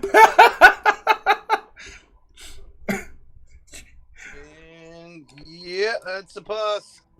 You translate the motto. It reads, to son, to father, to son, to father, to son. Yeah. I was gonna say, you guys are all sitting there going, I wonder what that says. And Scaly Pete just rambles it off at the top of his head. It's like, wait, what? Speak friend and enter. Can't read English, but can read French just fine. Yeah, read and speak French fluently, perfectly. Like, even speaking French, says it just in a regular tone. Goes back to English, it's just garbled. You attempt to open the door of the mausoleum, but the large, thick wooden door is locked with a imposing-looking wrought iron padlock.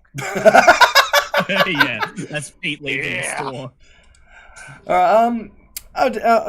Big Dave, would you be a chap and open these doors? You're a strong, strapping lad. But maybe you don't want to destroy them. Yeah, no. Clark Kemp has a... what has he got in lock? He's got a 40 in locksmith. He might have a chance of opening it. And then you can resort to Big Dave. Big Dave okay with either way. You know, the last thing you want to do is get arrested for breaking into somebody's mausoleum. So... Get a Pete can't go back into prison again. Not again. Yeah, no. Okay. I will do Clark Kemp's check since he's ducked out. Oh. And he does a hard success. Yeah, you see when you do it, when you play him. When I play his characters, they pull. They pull their weight, yes. Yeah. Oh my god, crawfish. Sorry. Someone's in the chat has just mentioned crawfish and it's like, Scaly Pete, why have you made anything with crawfish? Haven't had the chance to get crawfish yet. We haven't been to the Cajun states. Oh, don't even get me started on the crawfish. What you can do with crawfish. You can do more with crawfish than you can with shrimp. Proceeds to go 2 hours of explanation on crawfish. Aww. Alright, continue, sorry, Dale. So M1... Actually, I might get M1 to do the check. So M1, they're trying to get into the family mausoleum, but the door is locked. Don't ruin this. Just give him the chance, and if he fails, I'll just do my check. So, Clark Kemp, you have a 40 in locksmith, and you're the only one here who could pick locks. So, would you like to make a locksmith check? Or, I could just get my new revolver out and point at the lock. Yeah, but you might get arrested for breaking into... We're trying to avoid anyone hearing you breaking into the mausoleum. I was going to say, technically... All things considered... Sorry? I said, technically I have a 30 in locksmith, but, A Scaly Pete can attempt it then if Clark fails. And if everybody fails, Big Dave just... Yeah, and then Big Dave can bash it down if there's no other alternative. We're just trying Alright, to let's find try options this. that don't Let's try it. We've already seen what D100, let's... Oh my god! Oh, that's the best possible success. Can we just take a moment that the dice gods actually passed this? Yeah, they seem to like M1 tonight. He just quite literally, the Fonz's style just knocks the door. Hey! So this is what happened. This is what happens. You try to open it, you realize it's locked. So... so Clark Kemp, he steps forward and he just says, leave it to me. And then he leans over and you don't even see him pull any lock-picking implements out. He just sort of grasps the lock in his hand for like 10 seconds. And then you hear a click and it comes loose. That boy got that magic voodoo finger. Okay.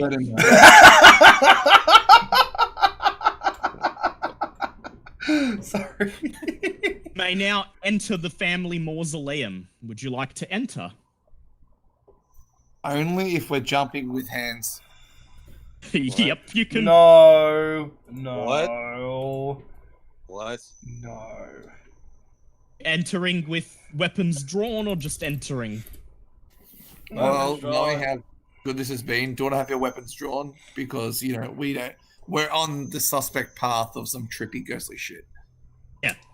Mm. You know you know, it might be worth having your weapons drawn, knowing what you've been I'm through. always happy to keep the machete out. Yeah.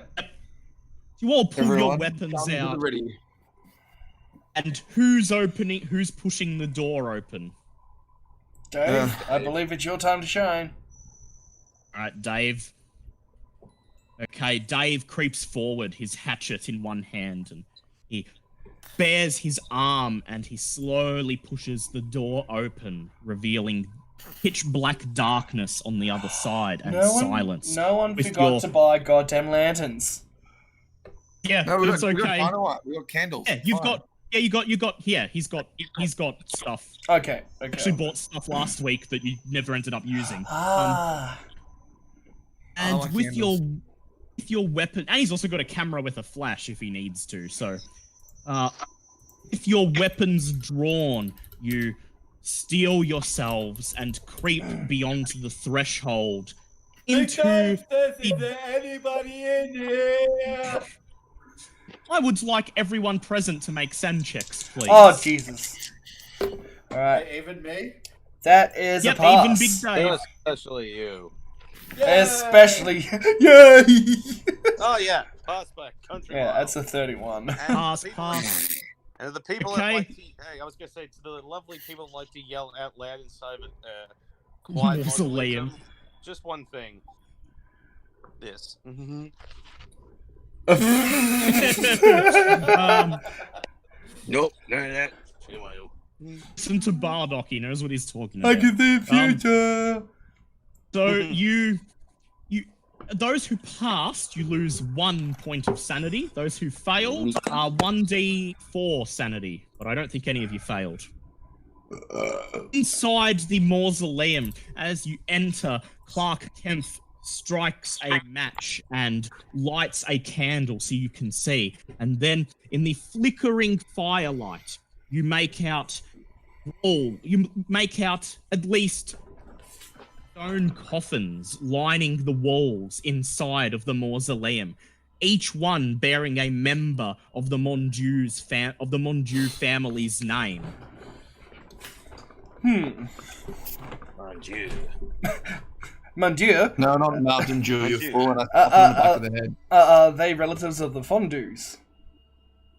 Really? Yeah, they are relatives of the Fondue family. Oh yeah, the Fondue family. We here talking about them in down New Orleans. They do some amazing stuff with cheese. With cheese. You should see that cheese combo. Right, I would like to Professor would like to perform a spot hidden, if he may. Yep. A spot hidden. Go ahead and make a spot hidden check. A spot of hidden. That is a 16. That is a critical pass. You head into the mausoleum and you look around. You examine each stone sarcophagus in turn, and soon you locate three. You locate 3 of them with names that you recognize from your research. There is a sarcophagus with the name Ambrose Mondieu carved into it. There is a sarcophagus with the name Emily Mondieu carved into it, and a third, smaller sarcophagus that simply reads Jeremy. I'd like to closely study this, the charred sarcophagus. Okay, would you like to open it up? Yes, the professor would like to open it up. What's that? You want to Alright. open a sarcophagus? It's a child's coffin, so it doesn't require any significant effort to lift off the stone lid. And you lift it off and then peer inside through the flickering candlelight, and you see the coffin appears to be filled with rocks and nothing more. I would like to move the rocks and see if there's anything etched on the coffin. Yep, I would like you to make a strength check, please. That's not good. Okay, what is my strength anyway? Can I push that? You could ask Big Dave to come and help if you want. Oh, I can too. Dave. Dave, my lad, I require your services. Big Just take Dave one look at doesn't the rock. think he should do this. Yeah, no, there's investigating. God damn it, boy, it's for science! Oh. This isn't for science, this is some... God damn it, boy, get over here! Or you could try to Big push it Dave if you is like. very but- unhappy with you. You can try to. You can push it, but no, there are consequences if you fail. Well, since Big Dave doesn't want to help the professor, he'll push it. Okay, that is... Oh, that is just on pass. That is just Fantastic. 40 right there. You sit there and you slowly lift the rocks out one by one, taking care not to damage anything that might be underneath. And at the very bottom of the sarcophagus, underneath all the rocks, is a single shred of paper. Pick it up and something appears to be written on it in French. Scaly Pete? Scaly Pete, make a Cajun language check, please. Okay. Yeah, that's a crit pass. Somebody has written on this shred of paper, though my son be dead, he persists in another life. Oh, okay. No. No. Just no. Just starts rambling off in French. And just...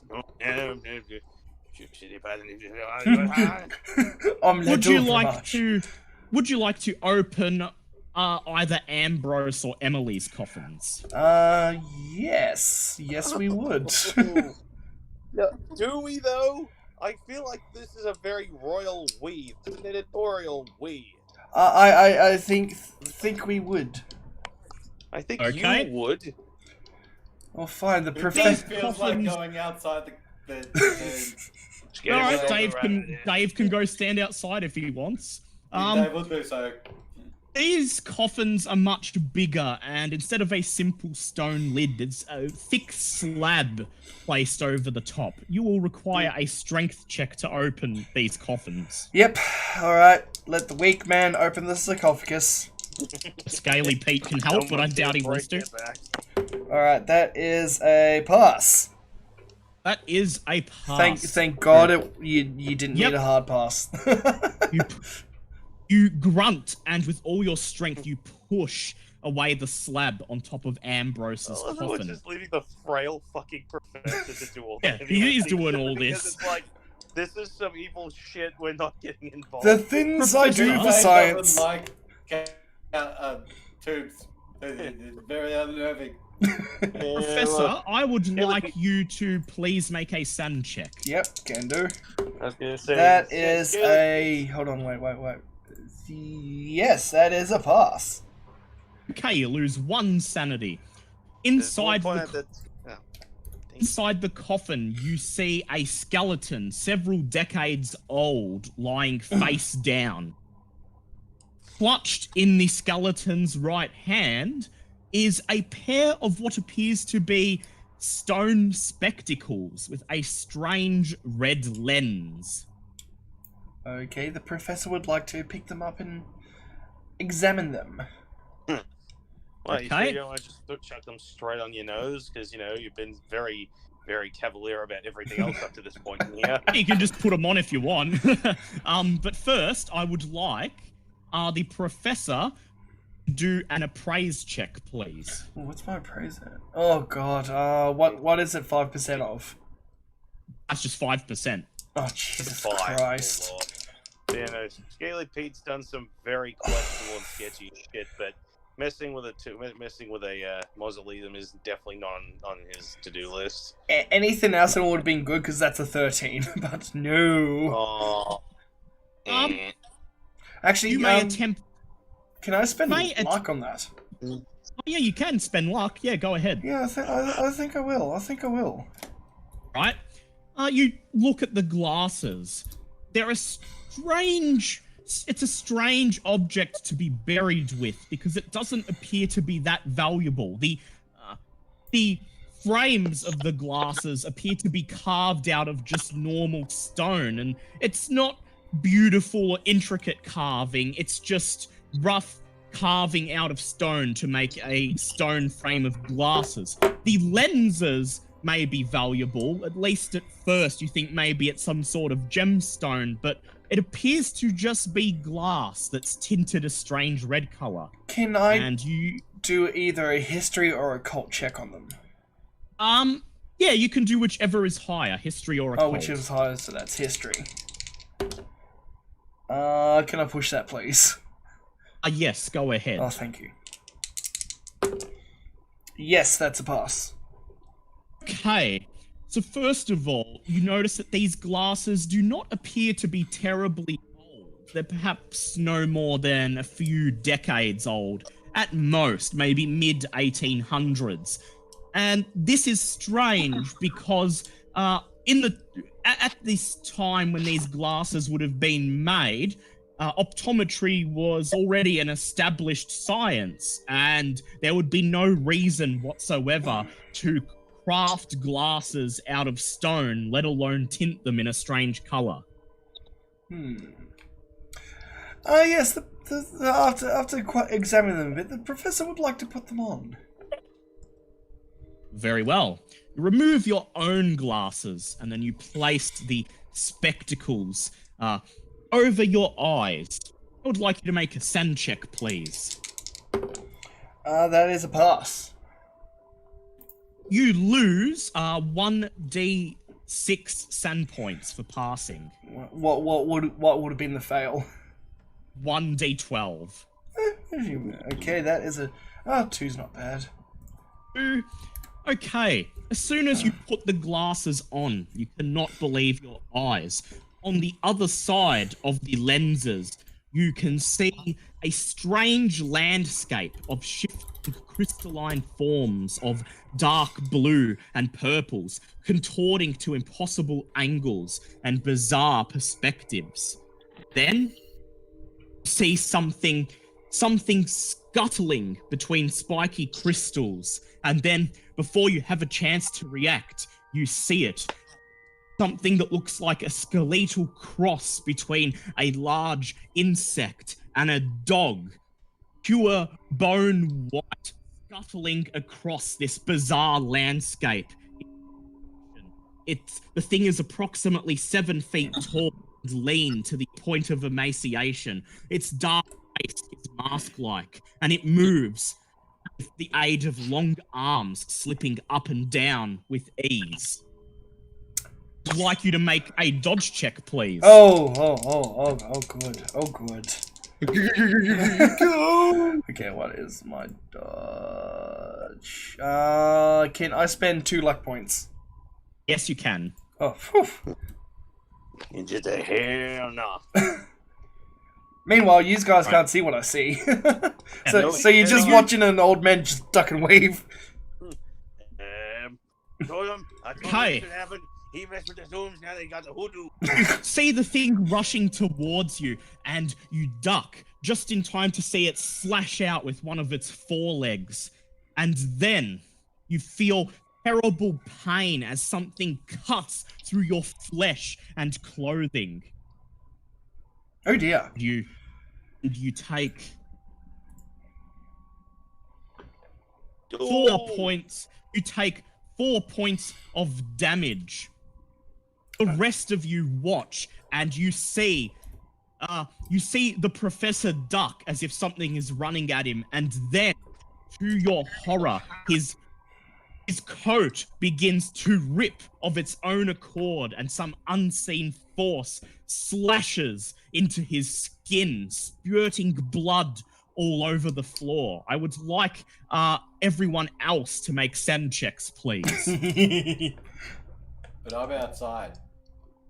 Yeah, except for Dave. Oof. Right, so that's a fail. That's a fail. Right, so Pass. right, so Scaly Pete, you lose 1 sanity, and Clark Kempf, you lose 1. What was that? You cut out again. Scaly Pete loses 1 sanity. Clark Kempf loses 1d6. 1d6. Alright, let's roll. So at this point, we can't actually see. Oh shit! 1D. Yeah, 1d6. all you see is Yeah, you my can't- clothes being Yeah, slashed. you just see him being slashed by an unknown force. Okay, you lose 2 We sanity. know.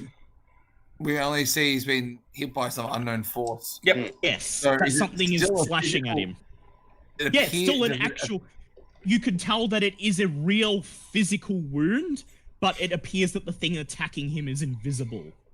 Okay, so it has. We don't know if it has any physical property yet. Yeah. Okay. Right, do either of you two do anything after feeling your jaws go slack from watching the professor being attacked by an I'm gonna call unseeable Big entity? Dave back in here because I'm doing a occult check to see if I recognize any. If I recognize. wound from- Yes, go ahead. Make an occult check.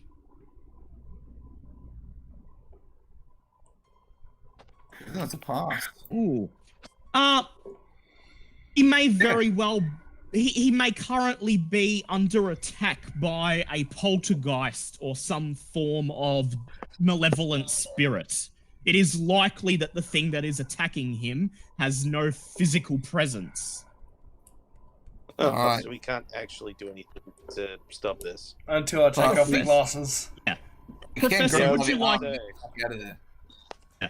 Professor, And then- either of you can probably rush up and try to pull the glasses off him. Yeah, I'd definitely go to do that. All right. I would like Scaly Pete to make a dex check, please. Oh. Yeah. Yeah, that's a pass.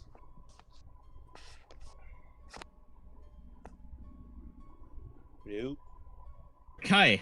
Rush forward. Oh. And then, as you grab the stone frames and pull them off, you hear the sound of fabric ripping as the invisible force slashes through the professor's torso once again. Professor, you take another 4 points. 4 points. Then Oh, you that's rip it. the Taking off the glasses, do anything? No, you rip the glasses, and then as soon as...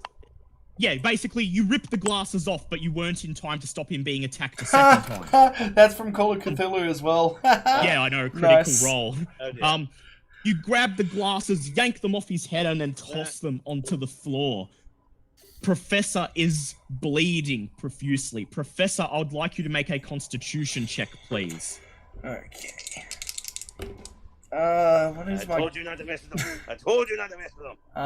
Yes, that's a pass. You feel yourself becoming woozy, but you manage to remain conscious. Yeah. Brace Batman, yourselves. we need to You bring- brace yourselves and wait. But the unseen force does not attack again. Big man, need to bring the first aid kit. At Big Dave, you hear them calling for you. Do you dare go in? What was that? Big Oh. Dave to the rescue!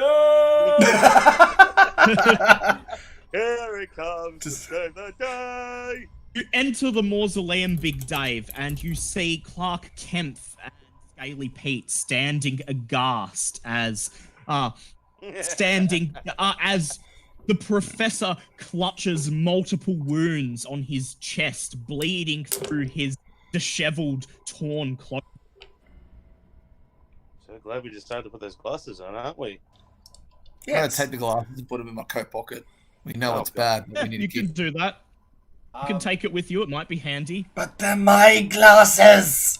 I was gonna say. At the moment, you're please dying somebody profusely. explain to me in what I'm taking realm them to glasses make sure we don't that forget them. summon a friggin' ethereal monster that really does a Clark- number on people. Kemp is a good Clark Kemp idea. picks up the glasses and stows them away in his pocket. And while you're there, Clark Kemp, would you like to take a photo of the mausoleum and of the professor so you can All right, document what everyone- happened? Glasses. get into frame and get ready to take a snapshot.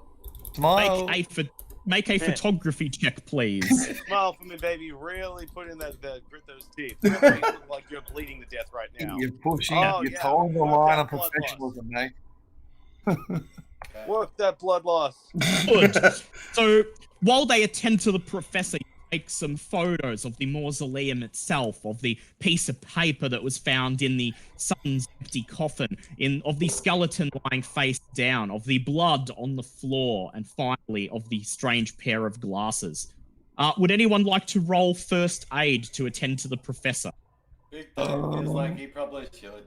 Are you gonna use the kit or just first aid on its own? I might use first aid. How much health do you have left, Liam? I have 2. Took about 8. Oh, yeah, Jesus okay, Christ. I better use the med pack. Yeah, right. Fucking hell. Oh, I'm so glad I used that med pack. Yep. Okay, the professor gains 1 point of health and his critical wound is stabilized. Neat. Yeah. You're no longer bleeding out. Wound? Yeah, you can do a first aid check of your own. All right, I'm gonna try and pull my finger out of your wound to stop the bleeding. Oh my god. Use it there to plug it up. He only has 3 health. Is this really a good idea?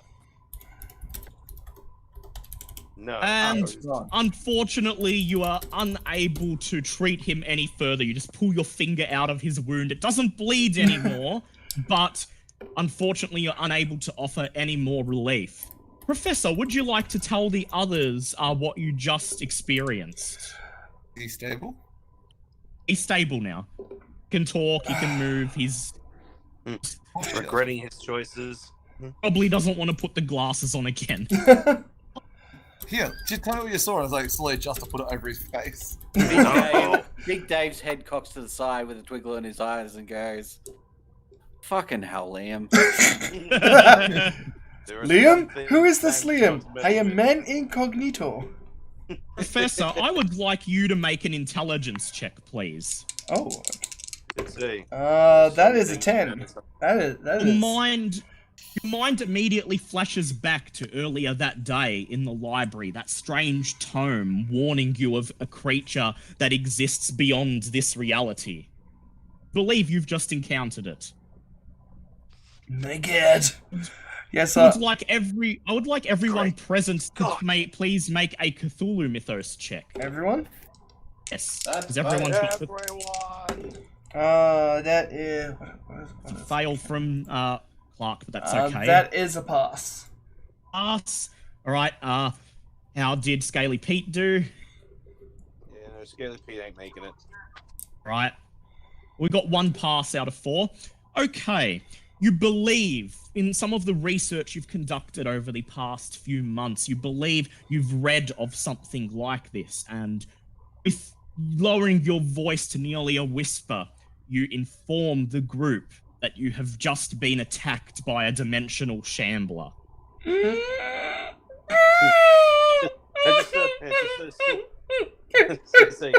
basically sadly just shake my head and just rambling, start talking in French, going, "There are some things man is just not meant to mess with." And is there anything else you would like to do in the mausoleum? Yes, Emily, open the other tomb. Alright, open the other coffin. Alright, Professor, would you like to do a strength check to open it, please? How about we just, like, stop the professor? No. Hey, that's a pass. That's a 2. That's a 2. I am yeeting the... Big Dave leaves the room because Big Dave's had enough of professor shit. Big Dave, if you'd like to stop him, you have to roll a 1. Yep. As I said, Big Dave is leaving the room. Yeah, Big Dave's leaving the room again. You grunt, and despite the pain in the wounds, you push away the stone slab on Emily's coffin. And inside, you find what appears to be an odd sight. A normal woman's skeleton, but you notice that her ribs are slightly distended. I would like you to do an anthropology check, please. Do I have anthropology? Yes, I believe you do. Yes, I do. Fantastic. It's probably the first time I've used this. Yeah. Yes, that is a hard pass. Way her ribs are distended suggests that she was perhaps recently pregnant at the time of her death, which would make sense given that the stillbirth of Jeremy happened only a couple of months before the double murder. But still, for her skeleton to be distended that long after pregnancy suggests that there was something unusual about the pregnancy. Something unusual about the pregnancy, eh? Okay. Is there anything else in the coffin? No, just her. But I would like you to do another anthropology check, please. Okay. That is another hard pass. You notice on her neck bone a large gash in the bone. Telltale sign that she died by her throat being slit. But you recall the articles about the double murder did not mention this fact, and furthermore, the angle and direction of the cut implies that it was a self-inflicted wound. Oh. Of course, this has to take a dark turn somewhere. The plot thickens. Clearly, this child was definitely not a Not of this world. deal. No. That appears to be everything you could possibly find in the mausoleum. Would you like to join Big Dave outside? Yes. Yep, definitely leaving. Yep. As you leave the mausoleum, you notice that the sky is starting to turn crimson with the oncoming sunset. Would you like to return to your hotel and rest for the night before you investigate the manor? Yes. That's probably a really good idea, considering the professor has like 3 health left. Professor would like to tend to his wounds. I'd like Yes. to lie down now. And while doing that, can I try to study that book again? Yes. So you get in your car and you drive back to the hotel, and by the time you drive all the way to the other side of Boston, to the outer suburb where the hotel is, the sun has already gone down and dusk is beginning to swallow up the land. Yeah, come on. That's probably the car Big Dave drives. And you immediately park the car, enter your hotel room, dump down your stuff, and attend to the professor's wounds a little more.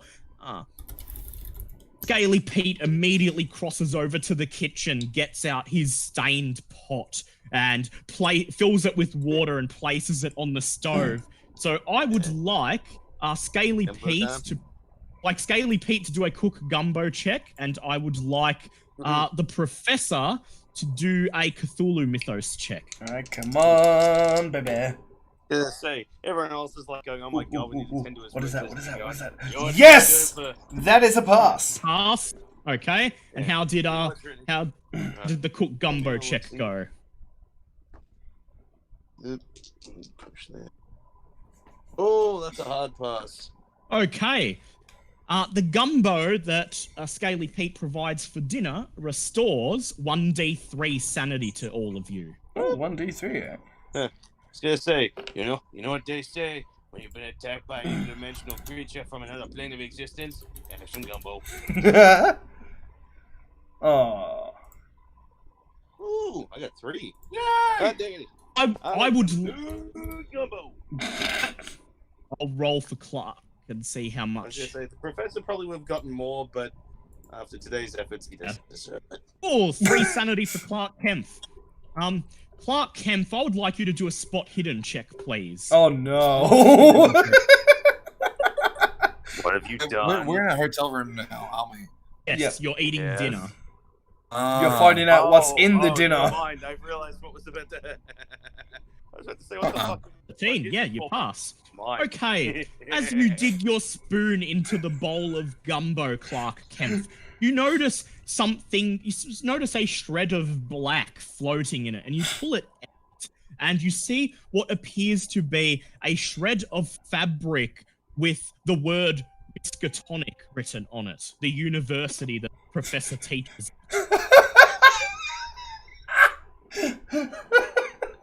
Okay. And of Go that back to 3, eating. yep, of that 3 sanity you gained, you lose 1. So you gained 2. Okay, and What Alright. the the combo. Alright, I'll be back in a Now- second, just have to get a drink. Why does everyone There question anything- Gumbo? Doesn't end well. Is there anything that Big Dave would like to do before you all go to sleep for the night? Group hug. Big Dave was curl up on the couch and sleep. And maybe suck my thumb. I imagine you not even using the couch. I imagine like Big Dave just curls up at the foot of someone else's bed. Big Dave curls up in the corner. It rocks. Just Yeah, I was gonna continues say- to rock. I was gonna say we probably gave him like some extra blankets and a pillow for something Yeah. while he's down there. I would like Clark. That's what I'm doing. Well, I would like Clark Kempf to make a photography check, please. I was gonna say, if it makes you feel any better, I probably don't even need a bed. I mean, I'm more than Yeah, you happy just to take a sleep on the I can kitchen floor. So I'll sleep All on right, the floor, Clark. I'll sleep in the bathtub. I don't give a shit. Clark Kempf, before you go to bed that night, you head into the dark bathroom and use the sink as a pool to develop photos you took earlier that day. You hang them up on the medicine cabinet, and they will be fully developed by the morning. Professor, Yes. you study the book about the dimensional shambler, and you notice, you glean one piece of information. So the dimensional shambler only sometimes enters our realm. It requires a bridge between our world and its, which is presumably what those glasses were. And as you read a passage in the book, you thank yourself that you were only attacked and not, as the book claims, impregnated with its young. Oh my god. Your arsehole will take on new life. Well, I was gonna say this might explain a few things. Death by Do you inform the God. others about this? I do. I honestly God, do. That means the wife was impregnated by a fucking shambler. Oh god. Gentlemen, upon further study of this book, I found out that the beast that attacked me through those glasses was, in fact, what this book calls a shambler. And that's not the worst of it. From deducting... Yeah, I'll do. from putting two and two together and coming up IV, the shamblers not only attack, but they seem to kidnap and impregnate. Which is, one, good for me, but two, that might be some information about that still missing stillborn in our dear our dear lady's death. Mon Dieu, The yes. suspicion begins to take hold in all your minds that perhaps what Emily Mondieu gave birth to was not a stillborn child, but in fact the abomination offspring of a creature from another dimension. Of course it is. You then retire to bed. Sweet dreams. Professor, Yeah. you gain 1 HP. So he now has 4 HP back. Still not a lot, but you know, he's a bit closer, a bit further away from death's door. You awaken early the next morning after a night of troubled dreams of glasses and deformed infants and pregnant women with monsters bursting out of their distended bellies. Yeah, it seems really appropriate that you chose Mondieu for the last name, considering Yeah, Mondieu I think literally translates I know to it means my my God. God. Yeah. It's Fun probably lesson for everyone today. when that birth happened, they Right, probably all right. shouted their last name. Mon Dieu! Clark Kempf goes to the bathroom as soon as he wakes up, and the photos he took yesterday have developed. He places them in his coat for further study. You make a mead. Yep. So have we already been informed? Like, do our characters have been informed of what's Yeah, what the I've Professor has I've seen? told everyone. you've pieced that together yourselves. That's what you've put together so far. It's So bad. what I'm thinking about, can I break the lenses, or can I take the concrete lenses and put them over my camera? Oh, Like a try. Prometheus? oh, I will- see what you're going at that. It's a very good idea, actually. Yeah. So that way we can't get attacked, and the first point of contact is between my camera and dimensional shadow yes. Would And also- would doing that bring them into our physical plane though? You don't know this. You don't know whether it could very possibly do that, but you don't know for sure. But you do understand that if he does this, and he will then be able to take photos of interdimensional creatures with his camera. interdimensional camera. Yes. So, This is like the DSLR of the future. Clark Kemp, I would like you to please, first of all, make a photography check. Is this not the most amazing idea ever? No, that's It actually is. It's really, a very really good. idea. And that's a pass. Okay, I would now require somebody to make a mechanical repair check. Oh, I don't believe I have. Anybody, you've all got 20 days. So it's I've fine. got 45 on mechanical repair. Yeah, up to Oh, you. Big Go Dave for it. can do it. You hand the camera and the lens that are now disassembled to Big Dave. Don't break it. You know, just because you've said that, I just broke it. Yep. Would you like to push it? It's gonna Yes. break if I push it, isn't it? If you push it and it fails, yeah, you'll break the lenses. Can anybody else come in and try and have a shot at it? I've got the most out of all of us. Yeah. Yeah, Yeah, he's we all got the got most based, mechanical you know. He's repair. definitely got the best Yeah. chance of doing it without breaking it. Smithy just said, if only you had someone with high mechanical I know, repair. if only Smithy was here. Yeah. Smithy, break the fourth wall. Get in here. Back out of the mental hospital. Am I Do you want pressing to? it?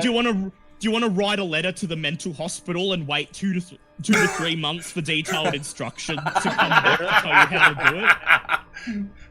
Step 1. Obtain WD-40. Am I doing this or what?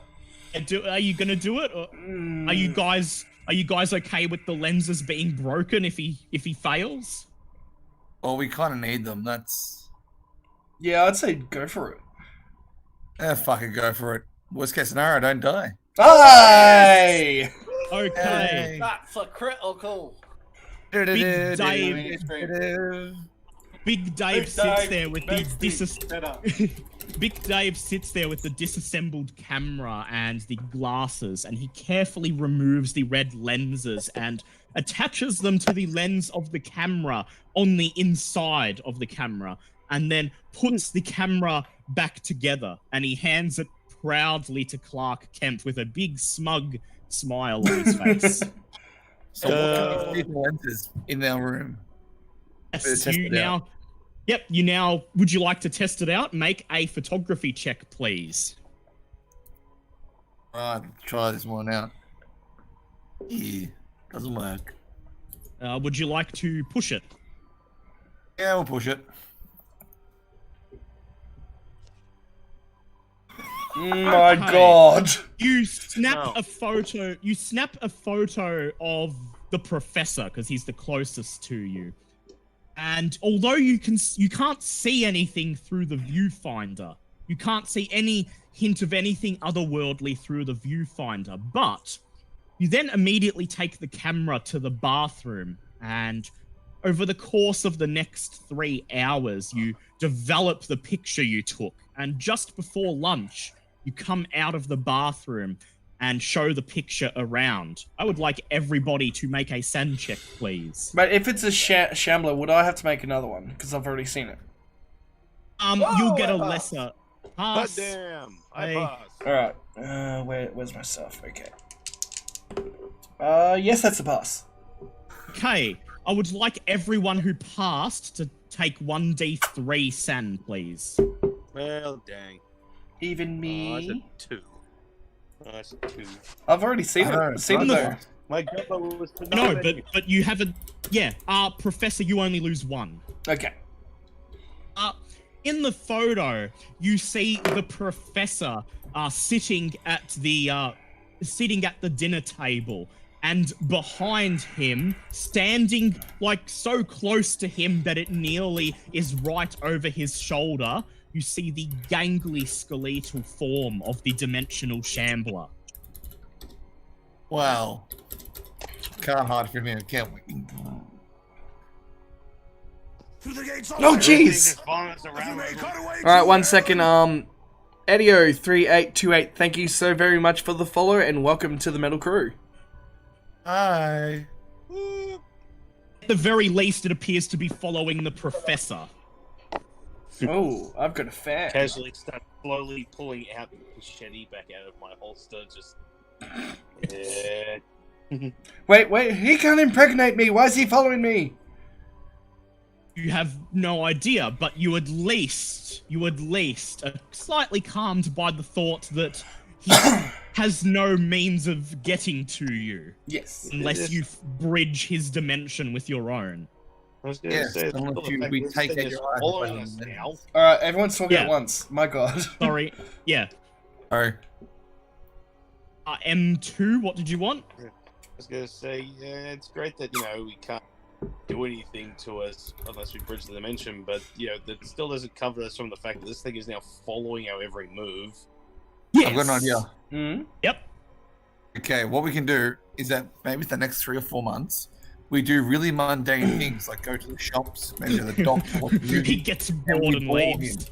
We bore him to find somebody else. He gets bored and leaves.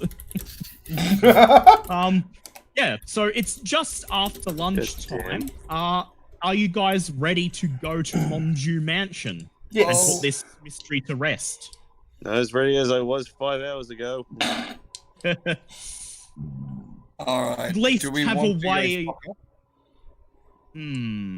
First aid kits? Yeah, first aid kit has been used, unfortunately, but it's okay because Big Dave is first aid even without the kit, so... Big Dave! Alright, can for the hell of it, can I try, medical? First aid on yourself? Aid, yes. Yep, go ahead. Yes, that is pass. Okay, you now have 5 HP. Do you want me to give it a go, or would you rather I not put my hands on you while you... It's okay, I believe all my wounds are closed up, I can't get an infection. Might be a good idea to save some first aid uses for later, just putting it out there. It's only the Dave will beginning of save the you for day. later. Yeah. He's at 5 But HP. what Just could keep him out possibly of... go wrong? Okay. You head out of the hotel room and you lock the door, and then you climb back into Big Dave's car and begin to drive towards the Monju estate. I would like Scaly Pete to do a navigate check, please. What's curious? What's Scaly Pete's navigate? My navigate is 60. Yeah, he's the highest out of all of you with it. I'll be back in a second, guys. And it's a hard pass. So it only takes about an hour, just over an hour, to make your way through Boston to the Monju estate, which is just off Bunker Hill, in the middle of a rather old and rather upscale gated community. The crumbling estate has been reduced over the decades to a small yard surrounded by an 8-foot-high stone wall. The only entrance to the grounds is through the old wooden carriage gates found at the end of a narrow street that winds uphill out of the neighborhood and through the slums that comprise the neighboring part of town. As you all approach the gates to the manor, they slowly creak open, and then a young boy of about 13 with red hair and freckles emerges. He looks at you all approaching him, and his eyes go wide, first with what seems like shock, but then he quickly takes hold of himself and nervously waves at you. Wait, who's waving at us? a small child, no older than 13. Yeah, sure. Big Dave waves back. Hi, little friend. I would like Big Dave to make a charm check, please. He doesn't need to make a charm check. He is the definition of charm. The boy immediately seems to calm down. He shoots you a smile and he waves back, and then he says, "Gee, misters, I didn't know old Miss Mondu had visitors." Yes, my boy. We just want to have a short catch up with her and just a few words. Well, He says, old "Oh, acquaintances okay." of her. Says, "Oh, okay, well, you can just go in. She is in there on her own. I've just got done delivering her groceries." Aren't you a good boy? Would you like to ask him anything about this? Yes, I would. Crap, let me bring up what notes I had again. Oh god, it's all jumbled. Crap, I should have labeled these properly. Has anyone else taken notes? Nope. Oh crap. Let's go. My boy. How has the fine madam been lately? He looks at you and he says, "Well, okay, I suppose. I mean, if her groceries are anything to go by, then at least she's got an appetite." He says, "Look, every week I come here, mister, and I deliver bread, milk, and all her other things, but she really likes chicken, that old lady." He says, "Standard order is seven whole chickens." Oh god. Oh No. Do you happen to talk to her, or do you just drop it off and leave? Says, "Oh, she's a bit creepy. I learned not to ask questions because I asked questions once and she's just told me I wouldn't want to know. And anyway, the delivery boy who worked at the grocer before me, he told me that back then she used to order the same thing too. So she's been pretty much ordering 7 chickens every week for a bunch of years now." Big Dave would like to ask if there's been a week where she hasn't gotten her chickens that would be the same week as the break-in. Make a persuade check, please, Big Dave. That is a hard pass.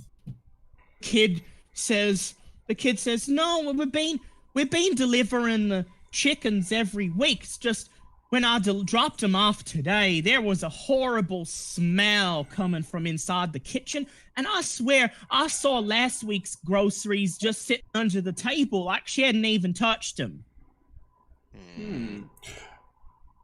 But the chickens, were they there, or does she seem to eat the chickens? Shrugs and he says, "I don't know what they do with them, mister. I assume she eats them, but I couldn't imagine what it would be like to eat a chicken every day of the week for dinner. She's not a big lady, mister." Yes, that would seem a bit dull. Just having all the chickens and leaving all the groceries that you, a strong boy like yourself, lifts every day. He shrugs once again and he says, "Well, I get my 20 cents for doing the delivery, and that's all I really care about. Ask questions." Well, you know what, my young boy, I'll just pull out $15 and give him. Oh, I was gonna give him money as well, but you clearly beat me to the punch. I hand the boy $15. I'd like you to make a credit rating check, please. This is gonna be like fucking Christmas for this kid. $15 back at that is... Wait, what's my credit rating? Credit rating is... Yeah, that's just a normal pass. The kid takes the money and his face lights up and he says, "Wow, geez, mister. Well, I can buy that BB gun and that go-kart now." He says, "I guess I can head on down to the grocer and tell old Mr. Rembry that I quit." Oh no! Man. I've only encouraged him to keep working his friggin' job. Well, my good sir, take Oh, my good sir. Well, I'm speaking to the boy like a Young professor. chap. My young lad. Think of this as an investment. I would highly recommend to keep working. Put that money, put at least $10 away, and use the rest, and just keep working, keep going at it. And I'm pretty sure, in a few years, you'll be rich. He nods and he says, "Okay, mister, that's good advice. Oh, but as thanks for giving me this big tip, I think I should tell you since she's your friend and all, but I think that Miss Mondu may not be well. Like, she was looking at me like I wasn't even there, and she called me Ambrose." Oh. Yes, well, did you see anything run physically on her skin? Says, "No, she's just old and wrinkly like normal." Well, did she say anything else to you, my dear boy? He said, no, she just called me Ambrose and asked what I've been doing upstairs in my bedroom, and I said, "Oh, geez, I don't know, miss. I don't know, miss," and then I just dropped off the groceries and I left. Well, thank you very much for that extra bit of information. I'll throw him another $10. He takes it and then he smiles and he just tears running down the street. This kid just got this kid's been working for 20 cents a pop. You just give him $25. He's pretty much got enough food to feed his family for a month. You then push through the creaky wooden gates. I'm gonna have my machete out regardless. Yep, okay. Scaly Pete's got his machete readied. Once inside the gates, you see a decaying manor house surrounded by a weed-choked yard. The mansion is commanded by a third-story tower located at one end of the structure, and its diamond-shaped windows look out over the city. Traces of the driveway that served the home can be seen to circle the disused well in the center of the yard and extends to the old carriage house, long collapsed at the far corner of the property. What would you like to do? Pray. I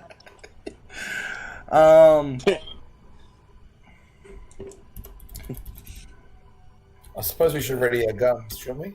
Yeah. Yes, if you wish, you may ready your gun. Yeah, I'll just... Big Dave likes knocking on doors.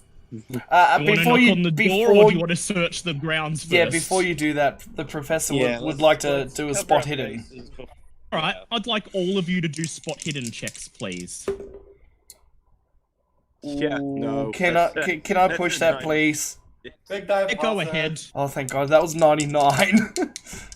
Okay, so that's 2 passes out of 4. Yes, that's a pass anyway. I Okay. don't see shit. Too busy with machete trying to not freak out.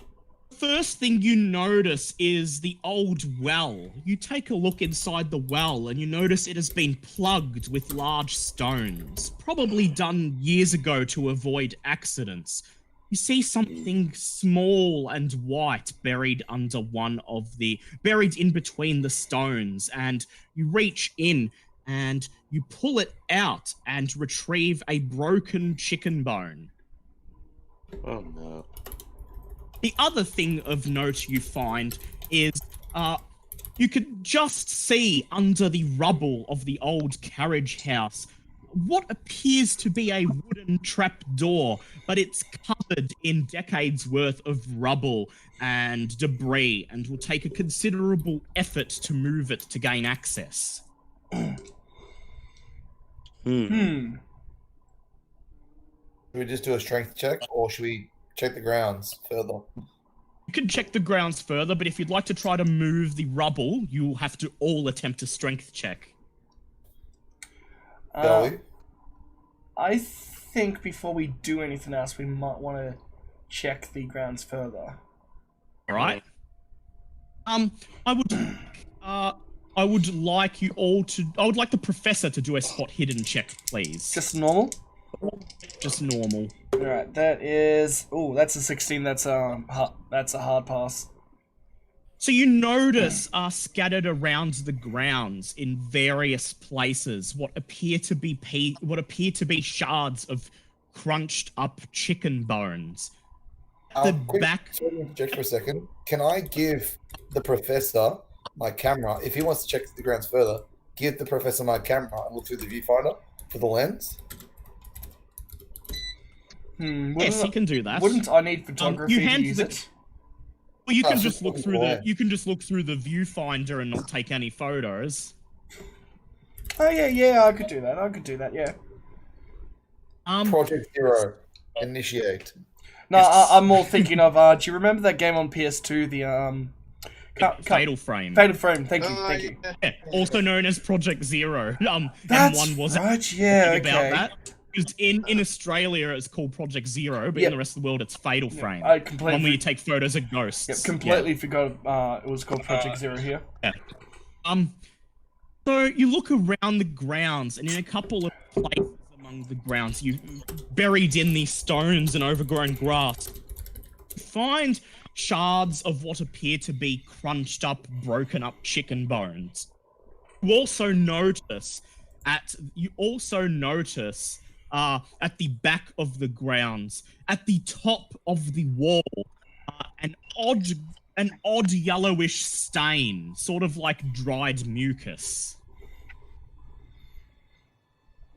Can I perform a science? remembers this from what the policeman told me. Can I perform a science check? Yes, go ahead. You have to lick it. Scrape some off and... I'm not gonna goddamn lick it. Analysis. That's a pass. Okay, you immediately feel ill as you scrape some of the mucus off and just break it up and look at it, crumble it in your hands, and you determine without reasonable doubt that this is amniotic fluid. A fluid from a pregnant woman. Yeah, even I wouldn't want to. Don't take that for the gumbo. No, even I have fun doing it. Big Dave would like to ask if it looks like the same stuff as in all the reports. It certainly seems to resemble it at the very least. Big Dave thinks we should call the police and let them know our findings. Yeah, I'm all for any kind of Yeah, backup right now. I agree with Big Dave here. Oh, there might be a phone inside the manor that you can use. Just ask the old lady nicely. Yes, we might need. Big Dave will answer nicely. All right, Big Dave. Big man, you're up front. Would you like to knock on the door, or would you like to try and move the rubble off the carriage house? Knock on the door or come back? What do you guys think? Either way, spooky. We can probably get some more, I don't know, information from moving the rubble.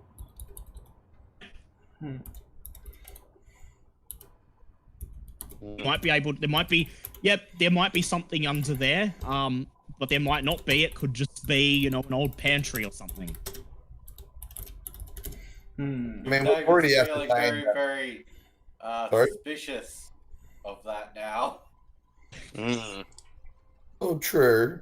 But we've already ascertained that for us to see the Shambler, it needs to be seen through the view light. Oh, there's a distance between us and the next realm.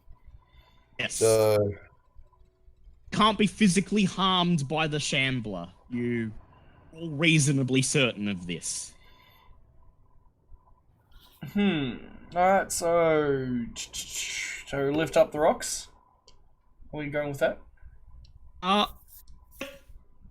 Okay. I'd like everyone to do a strength check, please.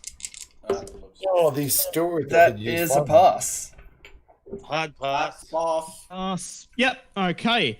It takes the better part of 2 hours. Oh, jeez. But you've finally managed to move enough of the rubble away to be able to access the old trap door.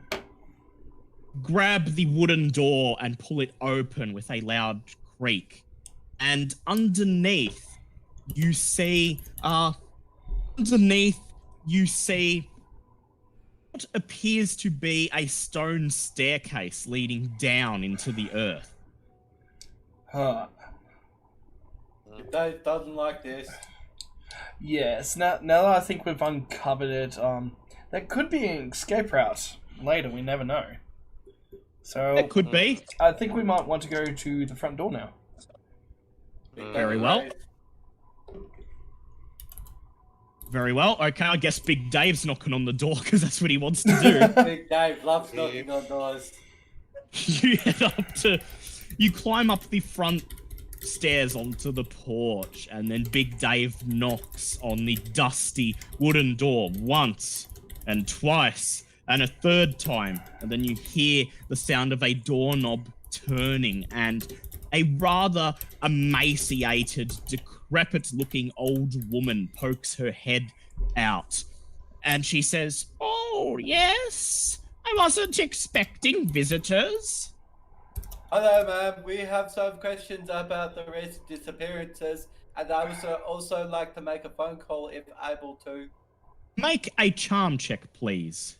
Oh, God damn it.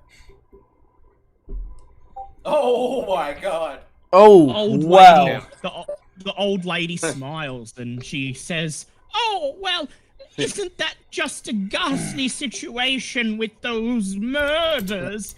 She pushes the front door open and she says, "Yes, I do have a telephone indoors. If you'd like to come in and use it, and I will help you as best I can, and I will also put some tea on the stove." I was gonna say, I feel like a 9 should basically just pinch your cheeks and hand you some free candy. Pretty much.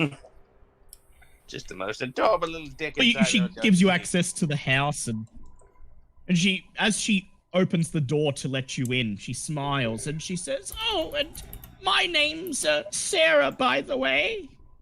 Sarah Mondew." My name's Big Dave. These are my friends. She smiles and she says, "It's lovely to meet you, Big Dave. I always love meeting friends of Ambrose." And then she ushers you into the house, into the manor. Do you follow her in? Yes. Guess we're doing this now. Yep. Brandish your guns. Everyone. Guns at the ready. You notice that she appeared. You notice that she didn't appear to even notice that some of you were brandishing weapons. Brandish your guns. Oh no! They're in like ready, aren't they? You notice that she appeared. You notice that she. Oh, you geez. follow her in. You follow her into the manor. She leads you through a cluttered entrance hall into a very cramped, very crowded kitchen filled with wooden crates, broken bits of furniture and knickknacks, and she nervously clears a spot for you to all sit. Then she begins to busy herself making tea on the stove. And then she looks and she says, "Oh, I have to go to the larder and get some milk." And she opens a door going off the kitchen and closes it behind her. You wait for your hostess to return.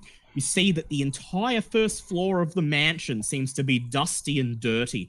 Piles of rags and boxes of old magazines litter the floor and tables. The only exceptions are the kitchen and dining room, both of which are heaped with dirty dishes. I would Professor to do a psychology roll here. Oh, it's Professor's time to shine. Oh my God, that's a 3. Yes. Yeah, you see based on her mannerisms and the state of the house that the woman is clearly suffering from age-onset dementia. Oh. Can I check the stove to see what she's cooking? Yep. I'd like you to make a cook gumbo check, please. Learn gumbo recipe unlocked. Oh, that's a hard pass. Actually, no. That's a critical pass. Notice that she has put a pot on the stove, but it's not filled with water. Instead, there's just a couple of tea bags sitting in the empty pot, starting to actually burn from the heat. Just going to very slowly, very carefully, just turn the stove off and just sit back down. All right. Big Dave thinks we should call police now. Yeah. While he's doing that, can I do a spot hidden while she's still gone? Yes, make a spot hidden check, please. Definitely call police. Please That's a 24. What kind of pass is that for me? Yep, that's a hard pass. As the others go and sit back in the table, you have a look around and you notice a terrible smell emanating from the dining room. You cross into the dining room, it's just as cluttered as the kitchen. The table is full of dirty dishes. And then you see, by the back door leading outside to the backyard, several paper shopping bags grocery bags that have just been left in front of the door. You walk up and take a look and make a constitution check, please. Shit, I should have gone with That is... What's my con at? That is... Can I spend 1 luck point? Yes. Okay, good. Good. And that's a pass then. You are almost stupefied by the vile smell of decay emanating from the bags. And you open up one of the bags, and inside you see 7 rotting chicken carcasses. Oh, lovely. The receipt taped to the outside of the bag indicates that this was delivered last week. Make a psychology check, please. That is a 6. I'm mastering psychology today. Sarah has simply forgotten to put these groceries away. Exactly. That would be the thing hanging over your shoulder, responding, I believe. Alright, can I, look around the room with the, looking through the camera? Yes, I would like you to make a spot hidden check, please. That's a 7. Jesus. You look around, you move around the kitchen and the dining room, your eyes clasped on the viewfinder of the camera, and then you notice the door, heading towards the door to the larder, to the pantry where Sarah went, is the dimensional shambler. You catch only one glimpse of it as its form begins to seemingly phase through the larder door, following Sarah down into the basement. Dave thinks we're gonna call the cops right now. Yeah. Yeah, I'll lower the camera. Gentlemen. Big Dave doesn't care what Professor says. Big Dave is... Gentlemen, I do believe we need to call the police. Big Dave's been saying that for 5 minutes. Yes. Scared of Pete, don't But I'm pretty sure. Dave is getting very frustrated with Professor. Scared Pete agrees with the big man. We done this lady is done off a rock. Okay. She's crazier than a raccoon in a paper bag. In that case, I would like for Scaly Pete to make a hard navigate check. Oh yeah, because I gotta try and find the fucking phone. Crap. Wouldn't it be spot hidden? He's got to navigate through all the clutter and all the shit she's just left the line around. You stepped over his cat. Freaking one! Okay. Scaly Pete, you examine basically the entirety of the first floor. It's terrible. It's piles of rags and boxes, old magazines and newspaper, old furniture cluttered everywhere. And then in the back of what appears to be the lounge room, although considering all the boxes, old tables, and discarded shopping bags and pieces of paper, it definitely does not look like a lounge room. You see, taking pride of place on a very dusty coffee table, a rotary phone that looks like it has not been used in, at the very least, several months. Check to see if the wires are still attached. You could just lift it up and see if it rings. You lift it up and there is no dial tone. You place the receiver back on the phone and then you lift it up and you notice that the connection of the phone line into the wall has become broken with disuse, and it is possible to fix it, but someone will have to do a mechanical repair check. Yeah, I miss that shaky guy. You hear that, Smithy? We all miss you. Oh my god. No! Oh my god. It's almost like they want us to take the safest option out of you. So Big Dave, imagine Big Dave just licks the cables and jams it back into the wall. Big Dave, you creep over the clutter to where the phone is, and you notice the phone cord has been ripped out of the plaster, and you'll need to recouple up the connection. It's going to take about 20-30 minutes to do, but it's not a hard repair to make. While he's making that repair, the other two of you who are still in the kitchen, seated at the kitchen table when the larder door opens and Sarah returns carrying a glass bottle of milk. She opens the cupboard and pulls 4 mugs out and places them on the kitchen table. And then she looks at you and she says, "I'll just serve you your tea now, dears." And she opens the bottle of milk and begins to pour viscous yellow liquid into the mugs. Oh, yummy. He then takes a seat opposite both of you and starts humming to yourself, and then she appears to remember something and she says, "Oh yes, didn't you say you were investigating something?" Yeah, The rest of this one's all yours. Oh god, yes, we were, investigating some, child murders that, has been going on around here recently. And I don't know why I've just started talking like a TV, anchorman. She says, "Oh, those child murders. Oh, they're terrible. I've read about it in the newspaper. I hope the culprit is caught soon." Well, she says, why Ambrose would know how to put a stop to it. He was a very smart man, my brother. Ambrose, yeah. Wait, Ambrose is, the dead one, yeah? Yes. Yeah, I'm just gonna play along. When's the last time that you spoke to Ambrose, my dear?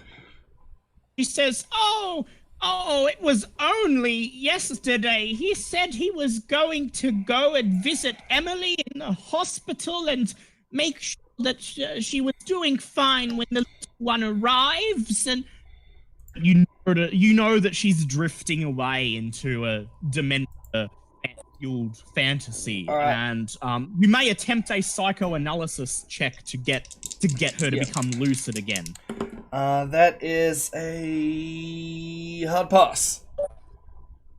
You prompt her again using some choice psychological trigger words to jar her mind back to the present, and she smiles and she says, "Oh, I'm sorry, my mind wanders so much these days. My brother Ambrose, he was a wonderful man, smart and compassionate, and he was the neighborhood doctor, you see. Everyone looked up to him. Everyone wanted to be his friend. In fact, he was even a member of this society." She appears to think for a moment and says, "What did he refer to them as? The Brotherhood, I believe." Yes, my dear. Is there anything you could tell me about this Brotherhood that it was part of?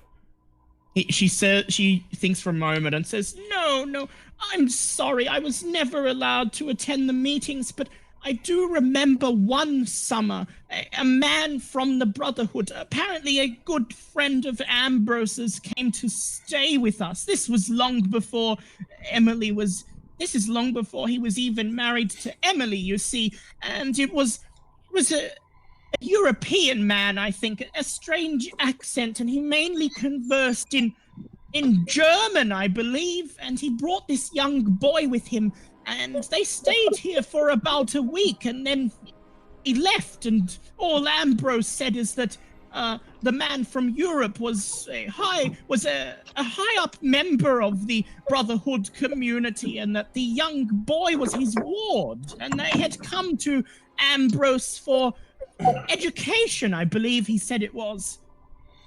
Hmm. He then says, "Oh yes, I remember now. The German man left Ambrose with a gift. It was this rather peculiar set of glasses." Yes. We've heard about these glasses. Damn spooky krauts. Did he ever? What was so strange about these glasses, my dear? She says, "Well, they were made out of stone, I believe, and Ambrose would never let me wear them." But then her voice trails off, and as if she's remembering something she'd rather not remember. Please make a psychotherapy check. Psychotherapy? Psychoanalysis check, please. Okay, I was going to say, what? That's a 23. That is just a normal pass. You place your hand on her and you click your fingers a few times and you press further. You Hey, coax lady, her back. lady, fucking listen to me! Sorry. She says, I remember one time when Ambrose was out, Emily decided to put on the glasses. When Ambrose returned, he found her in quite a state, and she was, oh no. You notice a look of sheer terror dawn on Sarah's face, and she says, "Jeremy, oh, the poor little baby. I forgot to feed him last week." And she begins to hyperventilate. A psychoanalysis again to try calm her down. Right, it's going to be a hard psychoanalysis check this time. That is a no. Sorry, that's a 16. I believe that's a hard. Let me double check. Yep, that's a I hard. believe it is. What do you say to her? Move. Oh god, I almost spilled my dice. Move closer to her. Just embrace her for a soft hug. And just like softly just pat her back and go, it's okay, dear. It's okay. Everything's gonna be just fine. She leans forward and whispers. In your ear. The thing Emily gave birth to, it wasn't human. She says Emily went mad with the strain. Ambrose locked her in the bedroom upstairs, you see, and He tried to coax me to raise the child thing in the basement bathtub, but Emily, she would have none of it. She broke out of her bedroom and she found Ambrose's gun and she shot him dead. Then she slit her throat. He leans back and then she says, "And I put the gun in Ambrose's hands. And I told the police that he had killed Emily and then himself, and Jeremy has resided in the well ever since. Oh, he's of no harm to anyone, as long as I give him a chicken a day, of course." I would like Scaly Pete Clark Kemp and the Professor to make send checks, please. Alright. Oh, no, that's a D6. Oh, don't you love it when you just roll with the wrong dice? It's like, wait, why is that a 5?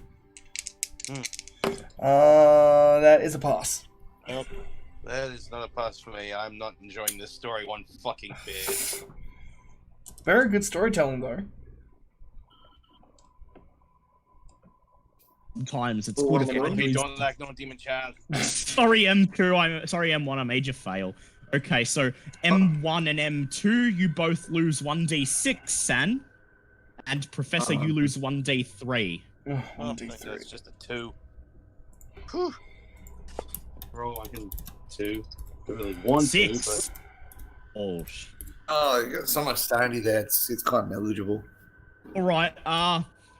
I would like Clark Kempf to make an intelligence check, please. And because I rolled max, do I have to do intelligence as well? No. It's only if you lose more than 5 or more sanity that you have a chance of going temporarily insane. All right.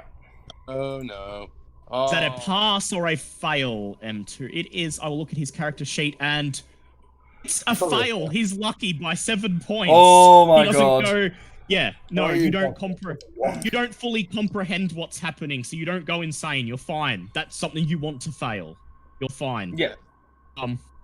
Meanwhile, in the lounge room. Before Big that, Dave. Before I do that, I just want to keep trying to calm her down and just get her a glass of water.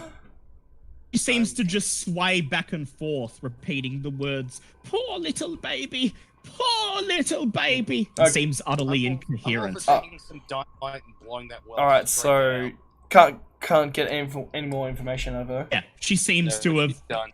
Okay. She seems to have been pushed beyond the line now. All right. Meanwhile, in the lounge room, Big Dave has finished reconnecting the phone. Big Dave, you recognize the numbers. You look at the piece of paper and you match the numbers to the ones on the phone, and you dial Detective Brick's number.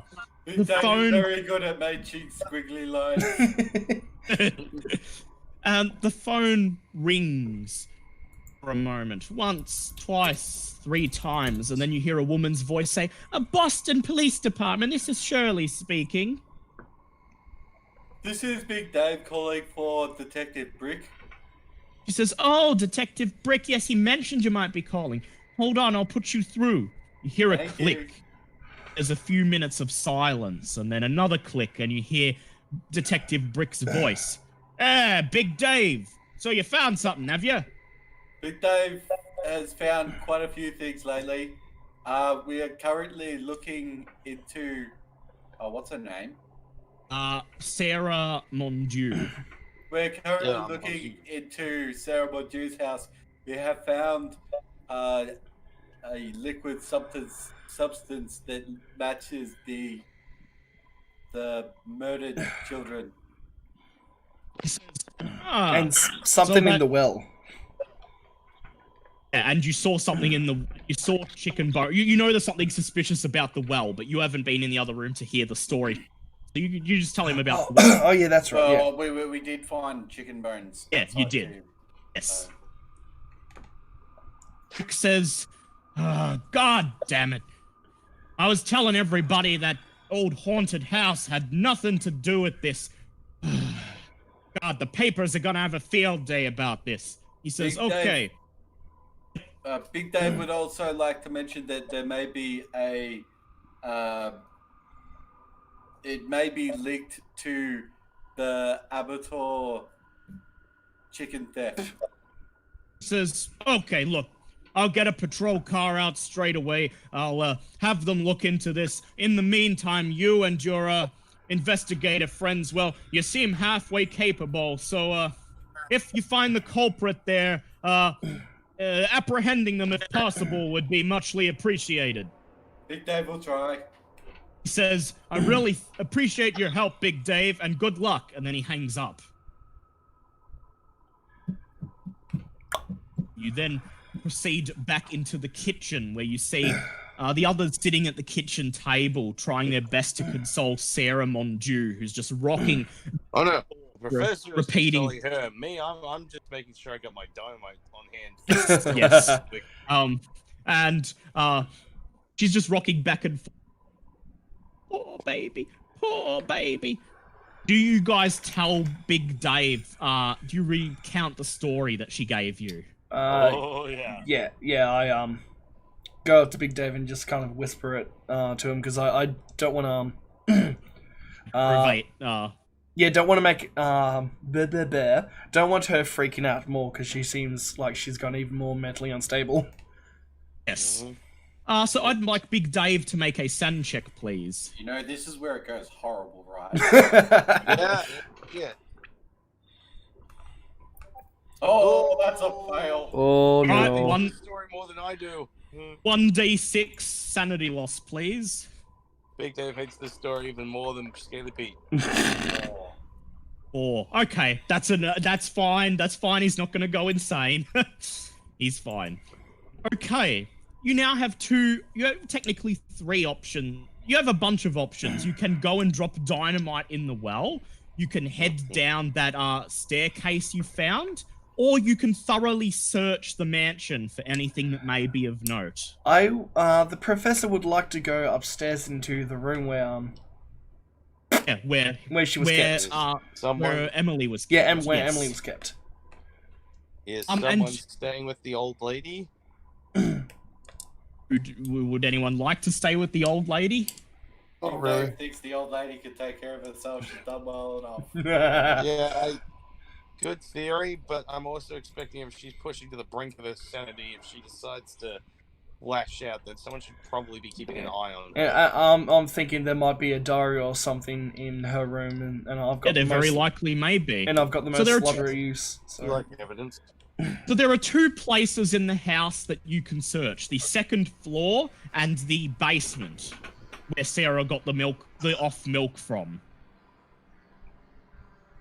The professor. Want to go down the basement. The professor wants to search upstairs. Upstairs is fine. I'm not a fan of the basement. Right. So looks like Scared Pete don't want to go down in the basement. No demon child. You never mentioned none of that. No demon child. Looks like everyone's going upstairs then. Okay. I would like all 4 of you to do spot hidden checks, please. That's a pass. Is that a half pass? And that's a... No, that's just a pass. 10,000. That's a pass. Clark Kemp. What's a pass from Clark Kemp? Okay, so that's a party pass. Okay. So you head up to the 2nd floor, leaving Sarah to her own devices in the kitchen. And 2nd floor of the mansion is as messy as the rest, with the exception of Sarah's room, which is a little bit neater and decorated with photographs of movie stars that Sarah has clipped and pasted to the walls. Room where Dr. Mondieu supposedly kept his mad wife locked away is conspicuously empty. The only thing you notice is in the corner of the room a small metal tray with what appears to be very, very old residue from dried food. Portions of the wallpaper are torn down, and it looks as if the wallpaper was literally clawed off the plaster. The room has not been entered since the tragic double murder. At the end of the hallway is a door to presumably the master bedroom, but it is locked. Come here, Archie.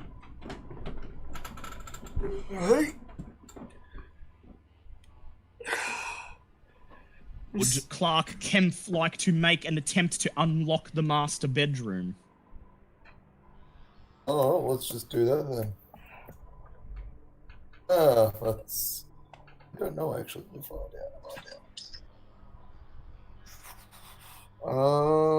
No, actually, I've got 8 luck. Alright, you can spend the 8 luck. Or can I... You can push it if you like, but you might... If you fail, you might break the lock and necessitate someone to violently push the door down. Doesn't make any difference at this point. Yeah, but it doesn't really make any difference, though. Yeah. Yeah, let's 5.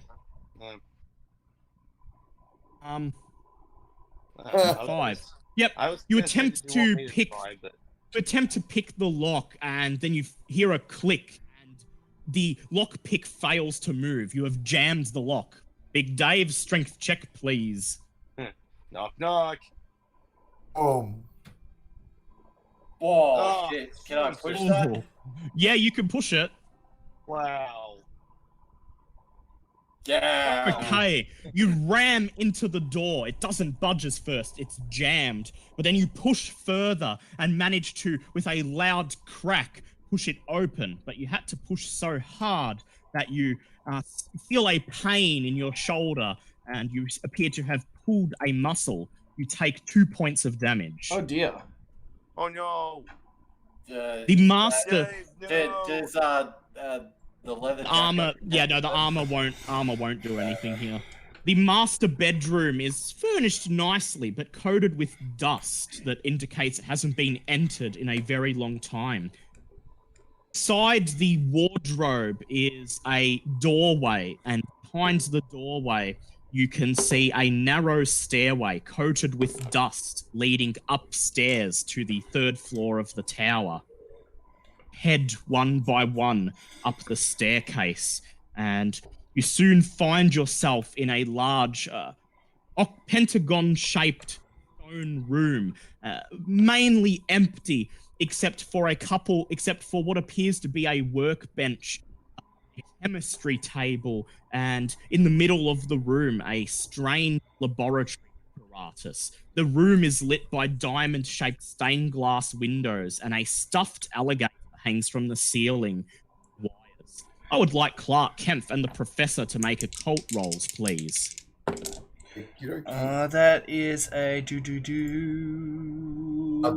Oh, Yep. Oh, yep. Yeah, that's a pass for Okay, so me.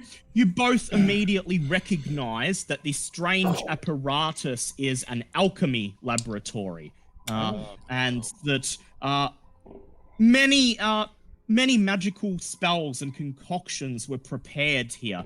They may have merely been superstitious rituals, or they may have been something actually harmful and sinister. Can I do a science check? Yes, you can. That is a... Ooh, what is my science? I believe it's high anyway. That's passed by 2 points. That's 32. Okay, you head over to the science table and you look at some of the chemicals on display, the remnants of old experiments, and you see mostly a collection of strange chemicals. Most of them appear to be unidentified, but there's some mundane things as well, such as salt and copper and mercury. Here, somebody was doing strange things here. One of note that appears to you is a jar filled to the brim with a strange, sickly greenish liquid and a silver spine.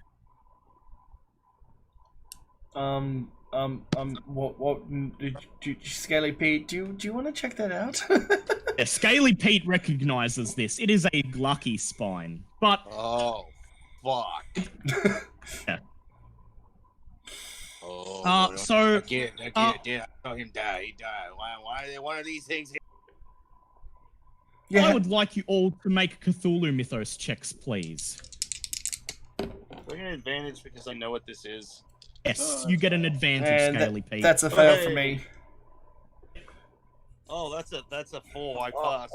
Yep, Scaly Pete passed. Okay, so Scaly Pete, with the professor's help, you sort through some of the chemicals here, and you discover that there is evidence that Ambrose, and perhaps maybe the society he was part of, made contact with various different mythos entities, from Glucky to dimensional shamblers to the great race of Yith, and even a strange fungus that appears to be of unearthly origin.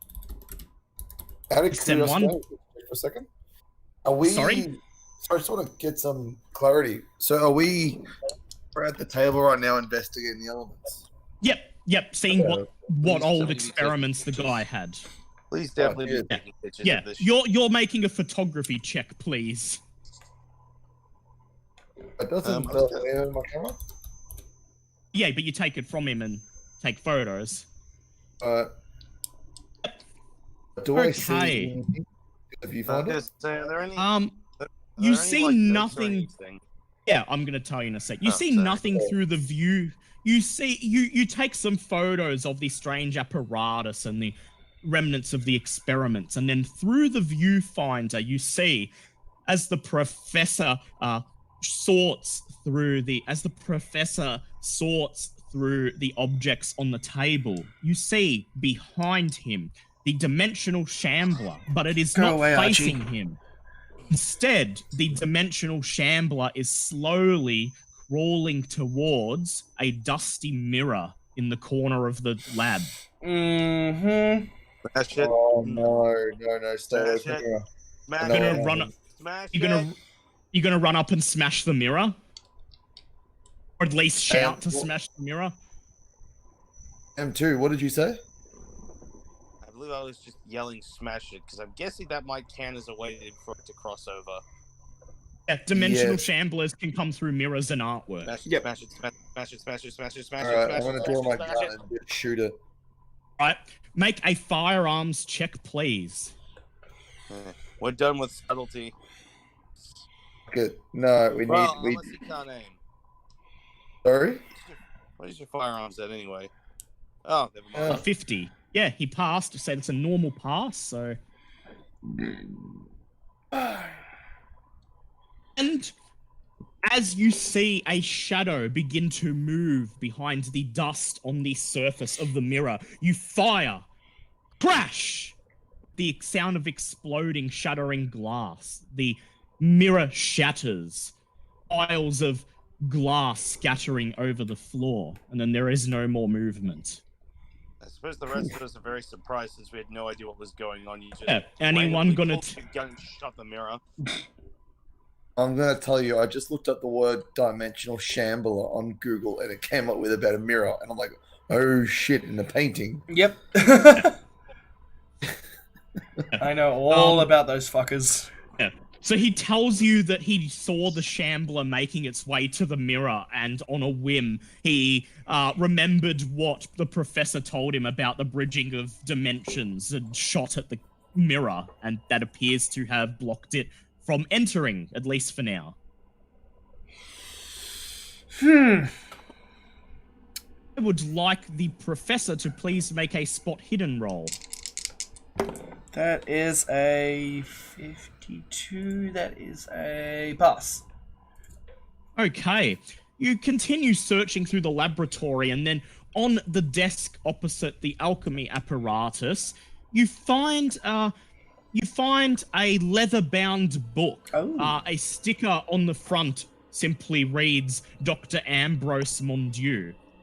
You flip it open, and it appears to be almost entirely written in French. However, as you open it, you see two small envelopes fall down that were slipped inside. As you open these envelopes, you extract two letters that appear to be written in German. Ugh. Alright. Wow. You're going to need someone to read the diary and someone to read the letters. I know that the only one here who can French, and I know the only one who speaks German here is Clark. Ah. Clark gets And the there's letters, some I big get the journal. Alright, so I would like, first of all, Scaly Pete to do a Cajun check, please. And also I'd like Clark to do a German check. Oh, Archie, go away. Ooh. Would you like to push that or spend luck, Clark? What's my German language? German is 40. I'll just spend maybe. Look, I'll push it one more time. Push it. Go ahead. I was gonna say, I rolled a 7. So I basically You're just fine. nudged the professor. I've just nudged. Oh, the professor. yep. Oh, nice. I Clark just passed. nudged the professor and gone, excusez-moi, mon ami. Take the book off What the would you back. guys like to? What would you guys like to hear first? The diary or the letters? I'm going the diary. Okay. You glean the following from the diary. Dr. Mondieu was a member of a secret brotherhood that dates back to ancient times. This brotherhood awaited the birth of a prophetic soul who they referred to only as the Child. Brotherhood was headed by a Baron Hauptmann who resides somewhere in Transylvania. Dr. Mondieu discovered the birth of the Child in 1880 and immediately notified Baron Hauptmann in Europe. In 1890, Baron Hauptmann and young Master Edward, the Child, came to live with Mondieu for several months before Hauptmann took him away to Europe. When he returned to Europe, Hauptmann took young Master Edward with him and left a special gift for Mondieu. Took a shit. An entry dated October 23rd, 1890, tells of a mysterious accident involving his wife and the gifted spectacles. The final entry tells of the birth of Jeremy on July 3rd, 1891, after an 11-month pregnancy. It does not describe him, or, as Sarah said, his attempts to keep him alive in a tub in the basement. Now, the letters. Clark translates the letters for you. The first one reads, Dear Dr. Mondieu, congratulations on your discovery. All you have told me indicates that this child is the one. Go away, Archie. All you have told me indicates that this child is the one. Praise Nyarlathotep. The prophecy will be fulfilled. I am enclosing copies of the lineage you have requested.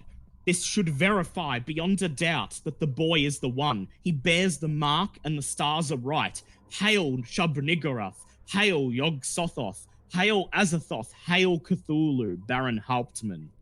The second letter reads, Dr. Mondieu, everything is moving according to plan. I should be arriving in America on May 27th to take charge of young Master Edward.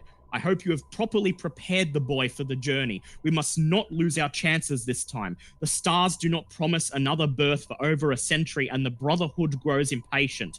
I have been in contact with the parents, and they understand our interest and purpose. I expect no interference from that quarter. He is the typical short-sighted man of business, and his company is already benefiting from his decision. They will be quite content, I think. I'll bring with me a present, a gift from the Brotherhood for your invaluable services. It is a pair of spectacles that I have constructed. I will instruct you in their proper use when I arrive. Hail Yog-Sothoth. Hail Shub-Niggurath. Hail Azathoth. Hail Cthulhu, Baron Hauptmann. Both of the letters are stamped with the postmark of a place called Klausenberg, Romania.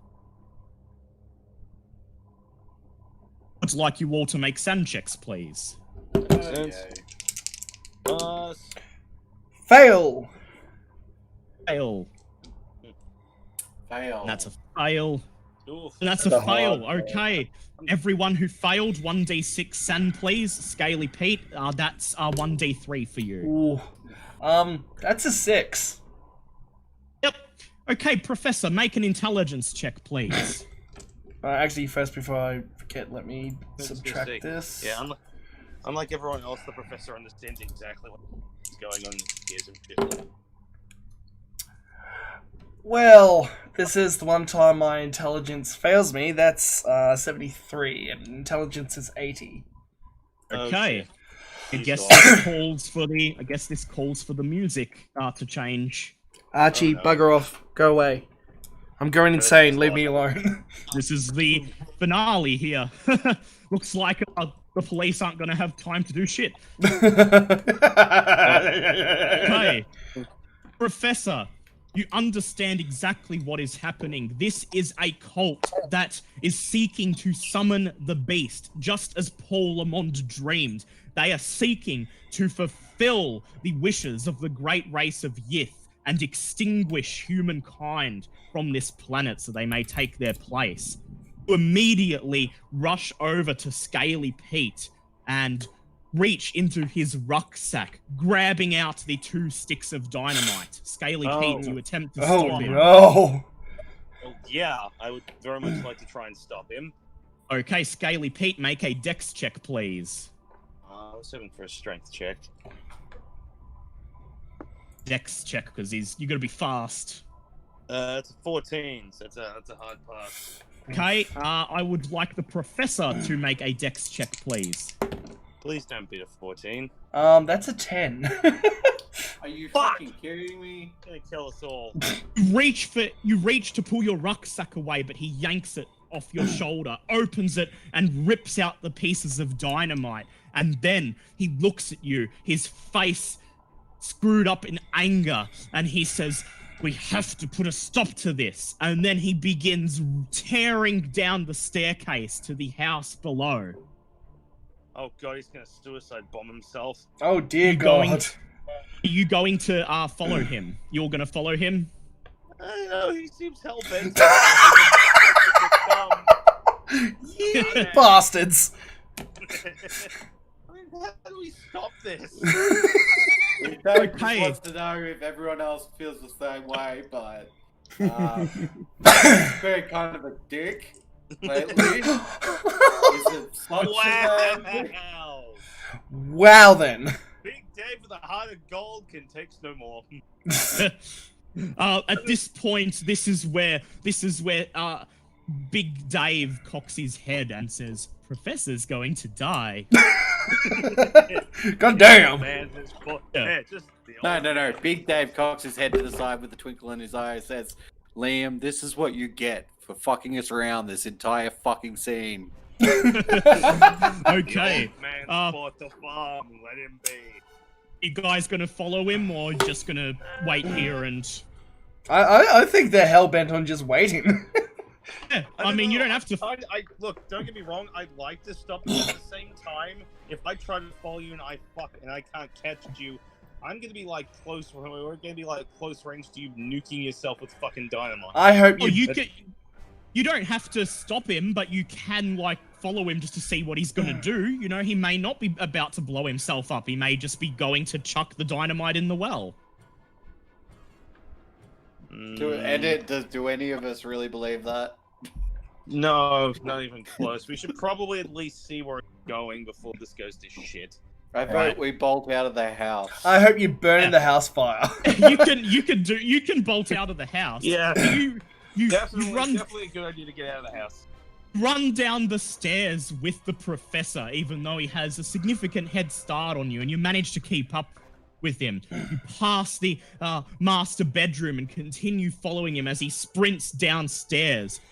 When he reaches the kitchen, he stops briefly in front of Sarah and then raises his handgun to her face. Jesus! Professor, I would like you to make a firearms check, please. Should we be trying to stop this? That is a pass. Oh god. Yep. Okay, would anyone like to try to stop him? I will. Big Dave will tackle. Big Dave, make a dex check, please. Well, yeah, one way or another, an old person Is getting blown a today. pass. Alright, Professor, dex check, please. What do I need to beat? 53. 53. You need a hard pass. Oh, hard pass for Dex. Okay. Yes. Oh my god, open up. Hey, what do you know? That's a hard pass. Stop Yep. doing I really Alright. think that these people versus people roles should be done on screen. Yeah, maybe. But anyway, that's the last one he'll need to do, so...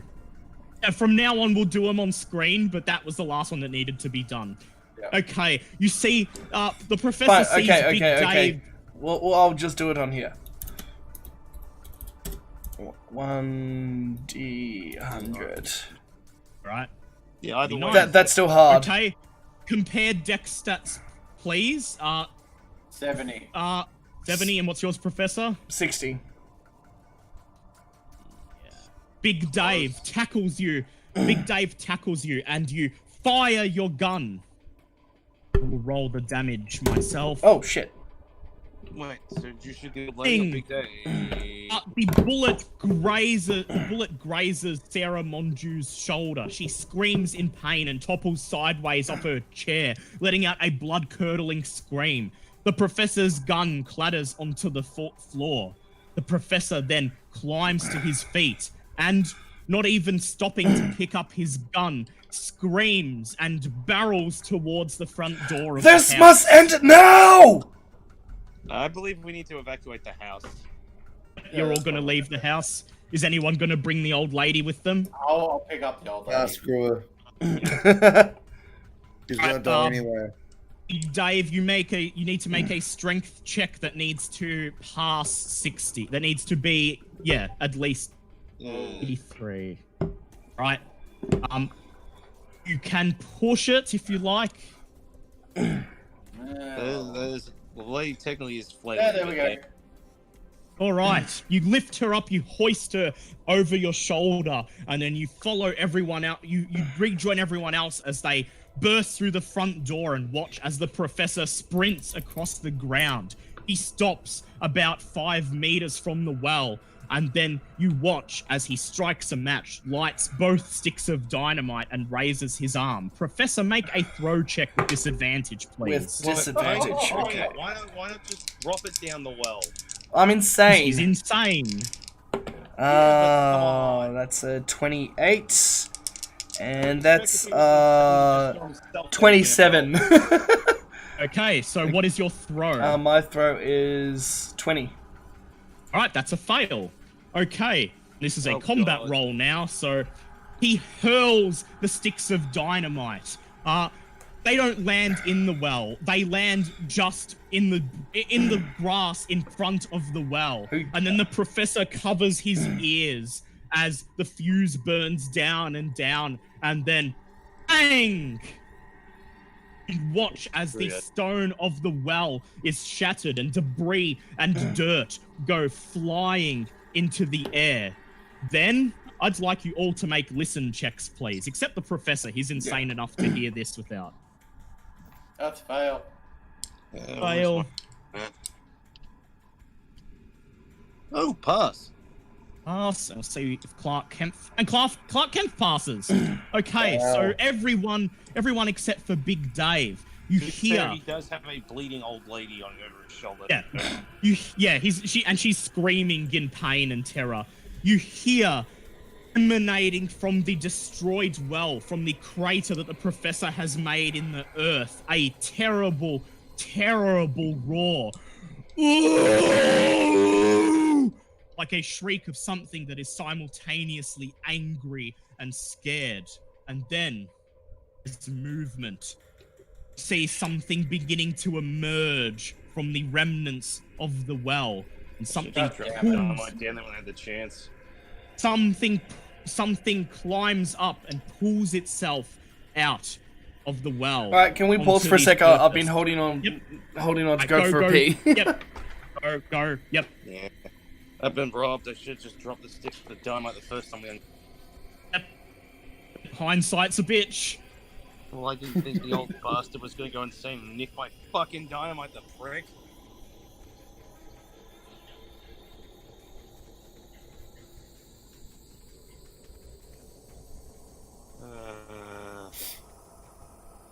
This is gonna be bad for the professor, I think. Well, yes, we kind of assumed that was the case when he was saying. Right, I'm back. Right now, let's okay, there is movement, and then something terrible begins to pull itself out of the destroyed well into the grounds. Jeremy, mon Dieu. Jeremy is a white, glistening blob, about 4 feet in diameter, moving in amoeba-like fashion. Jeremy constantly hurls forward with his thick body, throwing out small pseudopods that end in toothless human mouths, complete with lips, with these little teeth gnash as Jeremy prepares to feed. Would like all of you to make sand checks, please, except the professor. Yes. Oh, fail. Fail. Oh my god. Oh, damn. I'm super Okay. Oh, wow. Right. Everyone who failed, 2d6 sand, please. And everyone who passed, 1d3. I lose 6. Oh, no.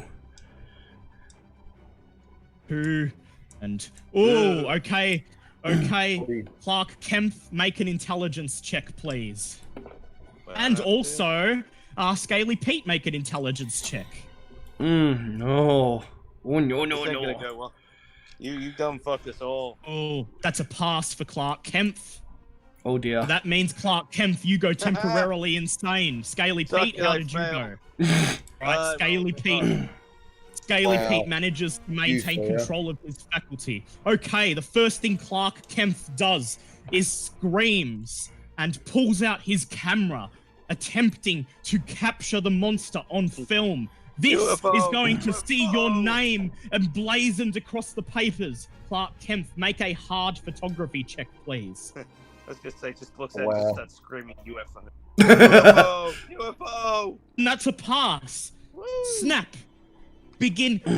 You walk forward and you hunch over with your camera, and you guys watch as Clark Kemp, his eyes glued to the camera, clicks, and you hear him muttering under his breath, "Oh yeah, that's the money shot. That's the money shot." Oh yeah, here's a pretty girl.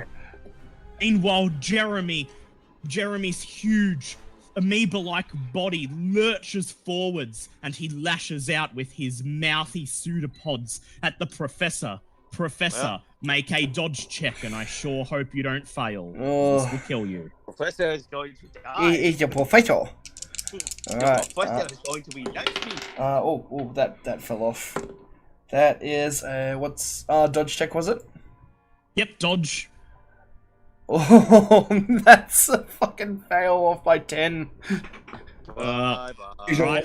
Well, there's still a chance for Jeremy to fail his roll. And Jeremy gets to roll with advantage. I forgot about that. Anyone who's close to him, who has seen him and is insane, he gets to roll with advantage. So.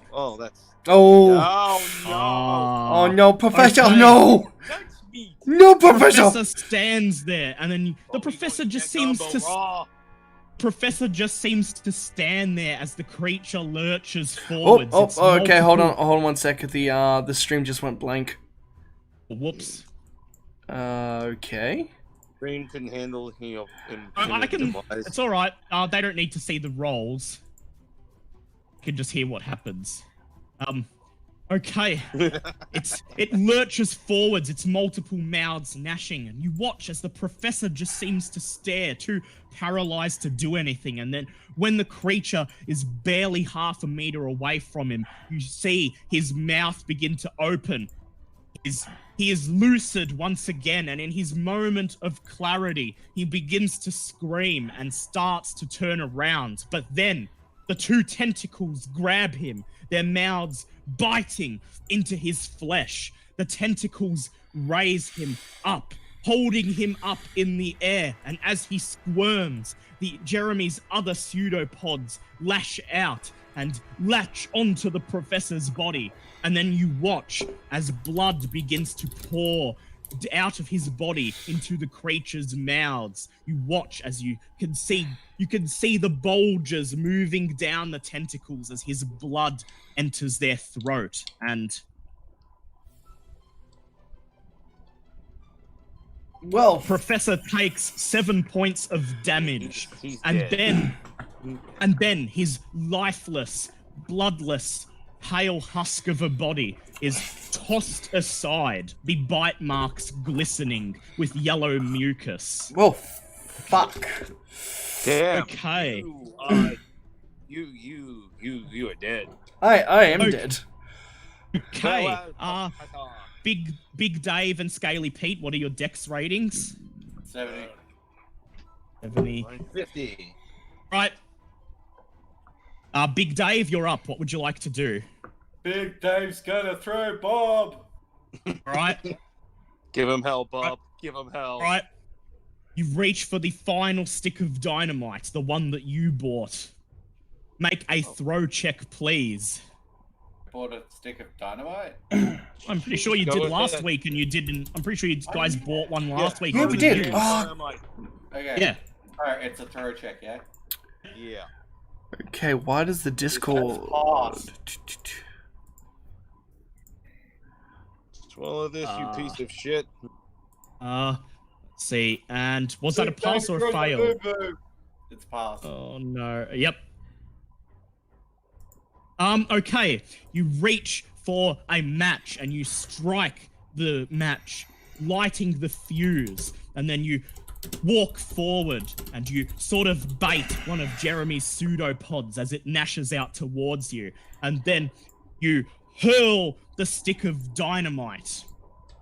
Dynamite flails through the air and lands grasped in the gnashing teeth. I would now like Big Dave to make a dodge check, please. Yeah, this thing's gonna go splat. Oh, dear. Okay. That's And I bad. can't use luck either, can I? you can't. Oh no, Big Dave, no! Are you going to upset Okay. everyone?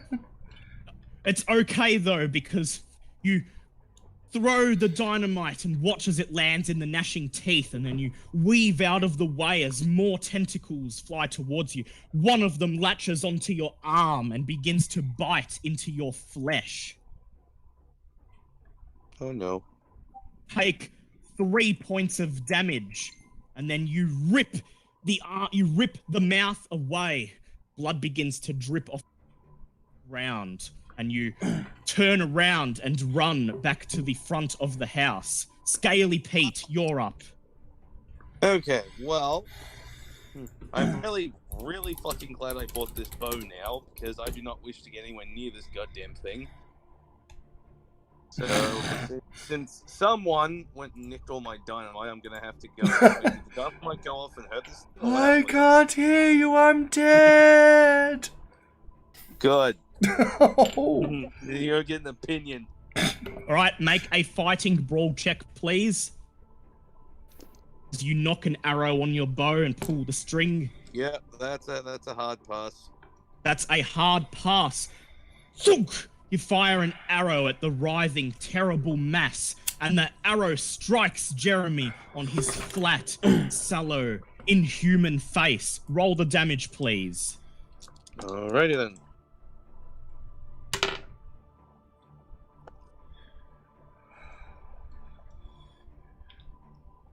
That is 11 all up. 11 all up. Good. That's a good amount of damage. Okay, Clark Kempf, I'd like you to make a power check, please. Power. All right. Just check the Oh, Wi-Fi. first if he snaps out of being nuts. Yeah. I'm gonna go take a quick break while we're... And that's a pass. Having snapped your money shot photo, Clark Kempf, you regain control of your faculties. What would you like to do? All right. So to the left. So who's currently engaged in combat? Is it the? Everyone except you, because you were you were taking photos of it in your insanity. Liam is dead, and a burning stick of dynamite is clasped in one of the creature's tentacles. So it probably was. I was just start taking shots with my gun. I would like you to make a firearms check, please. Let's do this. 56. You fire. use my luck. No, because it's a combat roll. But don't worry, you raise your gun and you fire at the advancing monstrosity. You miss the face in the center of its mass. But make a luck check, please. All right. Is that a pass? That is a pass. Okay. You feel your heart sink as you know almost immediately that your bullet is off center. But then, in a sheer moment of good luck, the tentacle grasping the dynamite lashes out to the sides, trying to pull the creature forwards. And you watch as your bullet strikes the stick of dynamite. Ooh. There is a spark, and then boom! The dynamite explodes. I'd like you to roll 1d100, please. Oh, damn. Oh, please, roll fucking high. And it lands on 1. For once, just roll. Okay, fair. Fuck this thing right up. No. Yeah. 79. Let's have a look. Boom! And then Look, you watch. alien everywhere. You watch as the creature's mass explodes in a shower of gore, tentacles, and yellow mucus begins to rain down on the mansion grounds. I would like all three of you to make a sand check, please. Oh, Oh, that's a pass. Pass. Fail. And okay. Okay, those who failed, 1d3 sand, please. Those who passed, you're fine. 1d3. Sheesh. Oh, shit, that's 3. Oh, 1d3 The gore and viscera rains down onto the grounds, and there, all that remains of Jeremy are all of his tentacles writhing separately, gnashing at the air. They twitch and they writhe, and one of them opens. It rides up and opens its mouth and shrieks.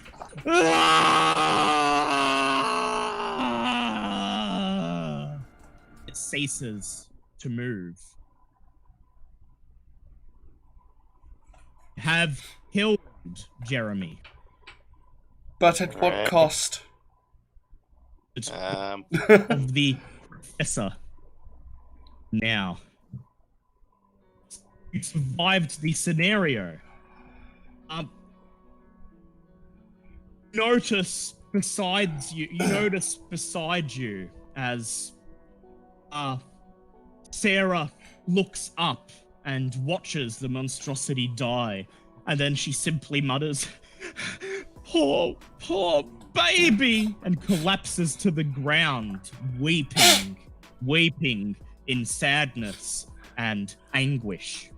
Have survived. You have put an end to the child murders and destroyed Jeremy. Police arrive several minutes later and observe the chaos in the manor grounds. The 4 of you left alive explain to the best of your ability what has happened, and if it were not for honest. Yeah, you're being honest, and if it were not for some photos that Clark Kemp promised were on his camera that would serve as proof, they may not have believed you. Hell, they may not believe you. But just the same, they let you leave the grounds.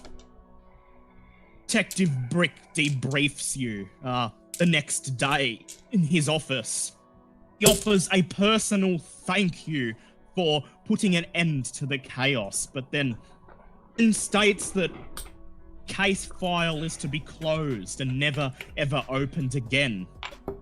He leans forward and he asks, I trust that none of you will speak of what happened. And then I look back at him and I Says this say, is just more I'm a fucked up shit reporter. we want to forget. What do you say, everyone? I'm a mandated reporter. I will omit some findings. That is all I can say. He shrugs and he says, he slaps his hands together and he says, I wash my hands of this. Whatever terror unfolded over the past week, never want to deal with it ever again. He says, good luck, and may God have mercy on us all. Where we going? God's got nothing to do with it. Miss Mondieu is assessed by healthcare workers within the next week. You were informed that she is almost entirely senile with dementia and barely understands what happened. There is some talk over perhaps holding her accountable for the lives that Jeremy took, but in the end it is decided that a woman in her state did not know what was happening, and rather than being arrested, she is merely committed to an asylum where you are told she will spend what is left of her days. You take a few moments in your hotel in Boston as you pack up your stuff and prepare for the long journeys back to your homes. As you go about your separate ways, you raise a glass to toast the professor, and you decide that what you have been through is just the beginning. In Ambrose's study, in his diary, you learned of the Brotherhood, of some of their plans, and of their leader, Baron Hauptmann. You even got a location, Klausenberg, Romania. And with that, your next destination set. It's the end of this scenario. Okay, everyone who's survived, okay, so this is specifically for Clark Kemp, for preventing the dimensional shambler from entering the real world. You gain 1d6 sanity. Ooh, well done. Oh wow! Wait, so you actually retain the same sanity? Yes, you gain 1d6 sanity as for Wow. you know, yep, as a reward. And so yep, we'll see how much he gets. Ooh, well, it's better than nothing. And then the other three of you each gain 1d10 sanity for putting an end to Jeremy and discovering the next step along your path against the Brotherhood. 8. I need to let you guys know at the end of this particular thing before we add anything. I'm down to 20. I was down to 27 sanity. Oh damn! Excuse me, damn. Okay, so M1, you get to roll a D10 because you get this sanity as well. Awesome. 10. Yeah, I was just burning. Oh, Nice. damn! Beautiful. That puts me up to what? You gained 12 sanity alone. Nice. 49? Yeah, that's good. That's 12 sanity you've gained altogether. Furthermore, I would like the three of you to please. I would like the four of you to please make luck checks. And if you fail, you may add 2d6 to your luck. Yes, fail. Nice. That's a pass for Dan Cooper. Sorry, Dan. Neither Sorry, of those Dan. were a part.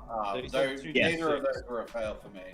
All right, so that's fine. So only M2 gets some luck here. Okay. Right? Yeah, 2d6. Oh shit! I got 11 luck out of that. Oh damn! Oh, that's good. You each gain 5 points in Cthulhu Mythos. Right. And 15 points to assign to your skills however you wish. I think I'm gonna chuck them all in first aid. Furthermore, I would like, Scaly Pete, you have the opportunity to study Ambrose's diary even further in your downtime. Would you like to do this? Yes. Yes, I would. All right, I would like you to make a Speak Cajun check, please. Hey, I love that that's a thing.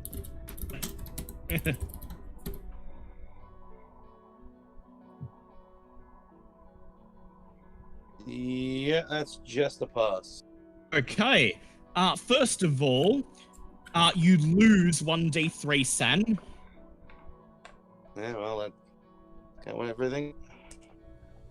It's 2 back. Oh, well.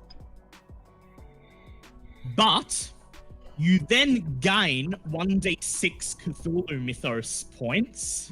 Hey, works for me. And you learn a spell, which has been written in Ambrose's diary. And this spell is... I will just find it in the book. 242. Okay, you learn the spell Less Blade. Oh. Was it Less Blade? Less Blade. It costs 5 power points. Not MP, power points. And it costs 1d4 sanity. Okay, what does it do? I'm curious as hell. What it does is it creates a blade capable of damaging or killing entities that cannot be harmed by mundane weapons, such as extra-dimensional entities. Requires the blood sacrifice. That's right. Yes. Requires the blood sacrifice of an animal of at least size 50. The blade of the knife must be of an elemental metal such as iron or silver. The blade may be of any size. After this spell is cast, the blade gains this property permanently. Oh, wow. The cost is 5 power. And 1d6 5 power. power. Yeah. And you also have to sacrifice an animal of at least size 50. So what's a size 50 animal? Like a large deer or a bear or something like that. Yep. And furthermore, Clark Kempf, you've got some photos. You've documented everything that's happened in this session. Would you like to develop these photos, add them to your notes, and study them to see if you glean anything? Oh, absolutely. I'd like you to make a photography check, please. Will do. Roll D100. Oh, yep, that's a pass.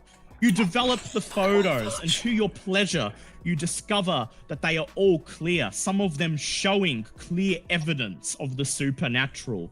You may gain 1d6 Cthulhu Mythos points.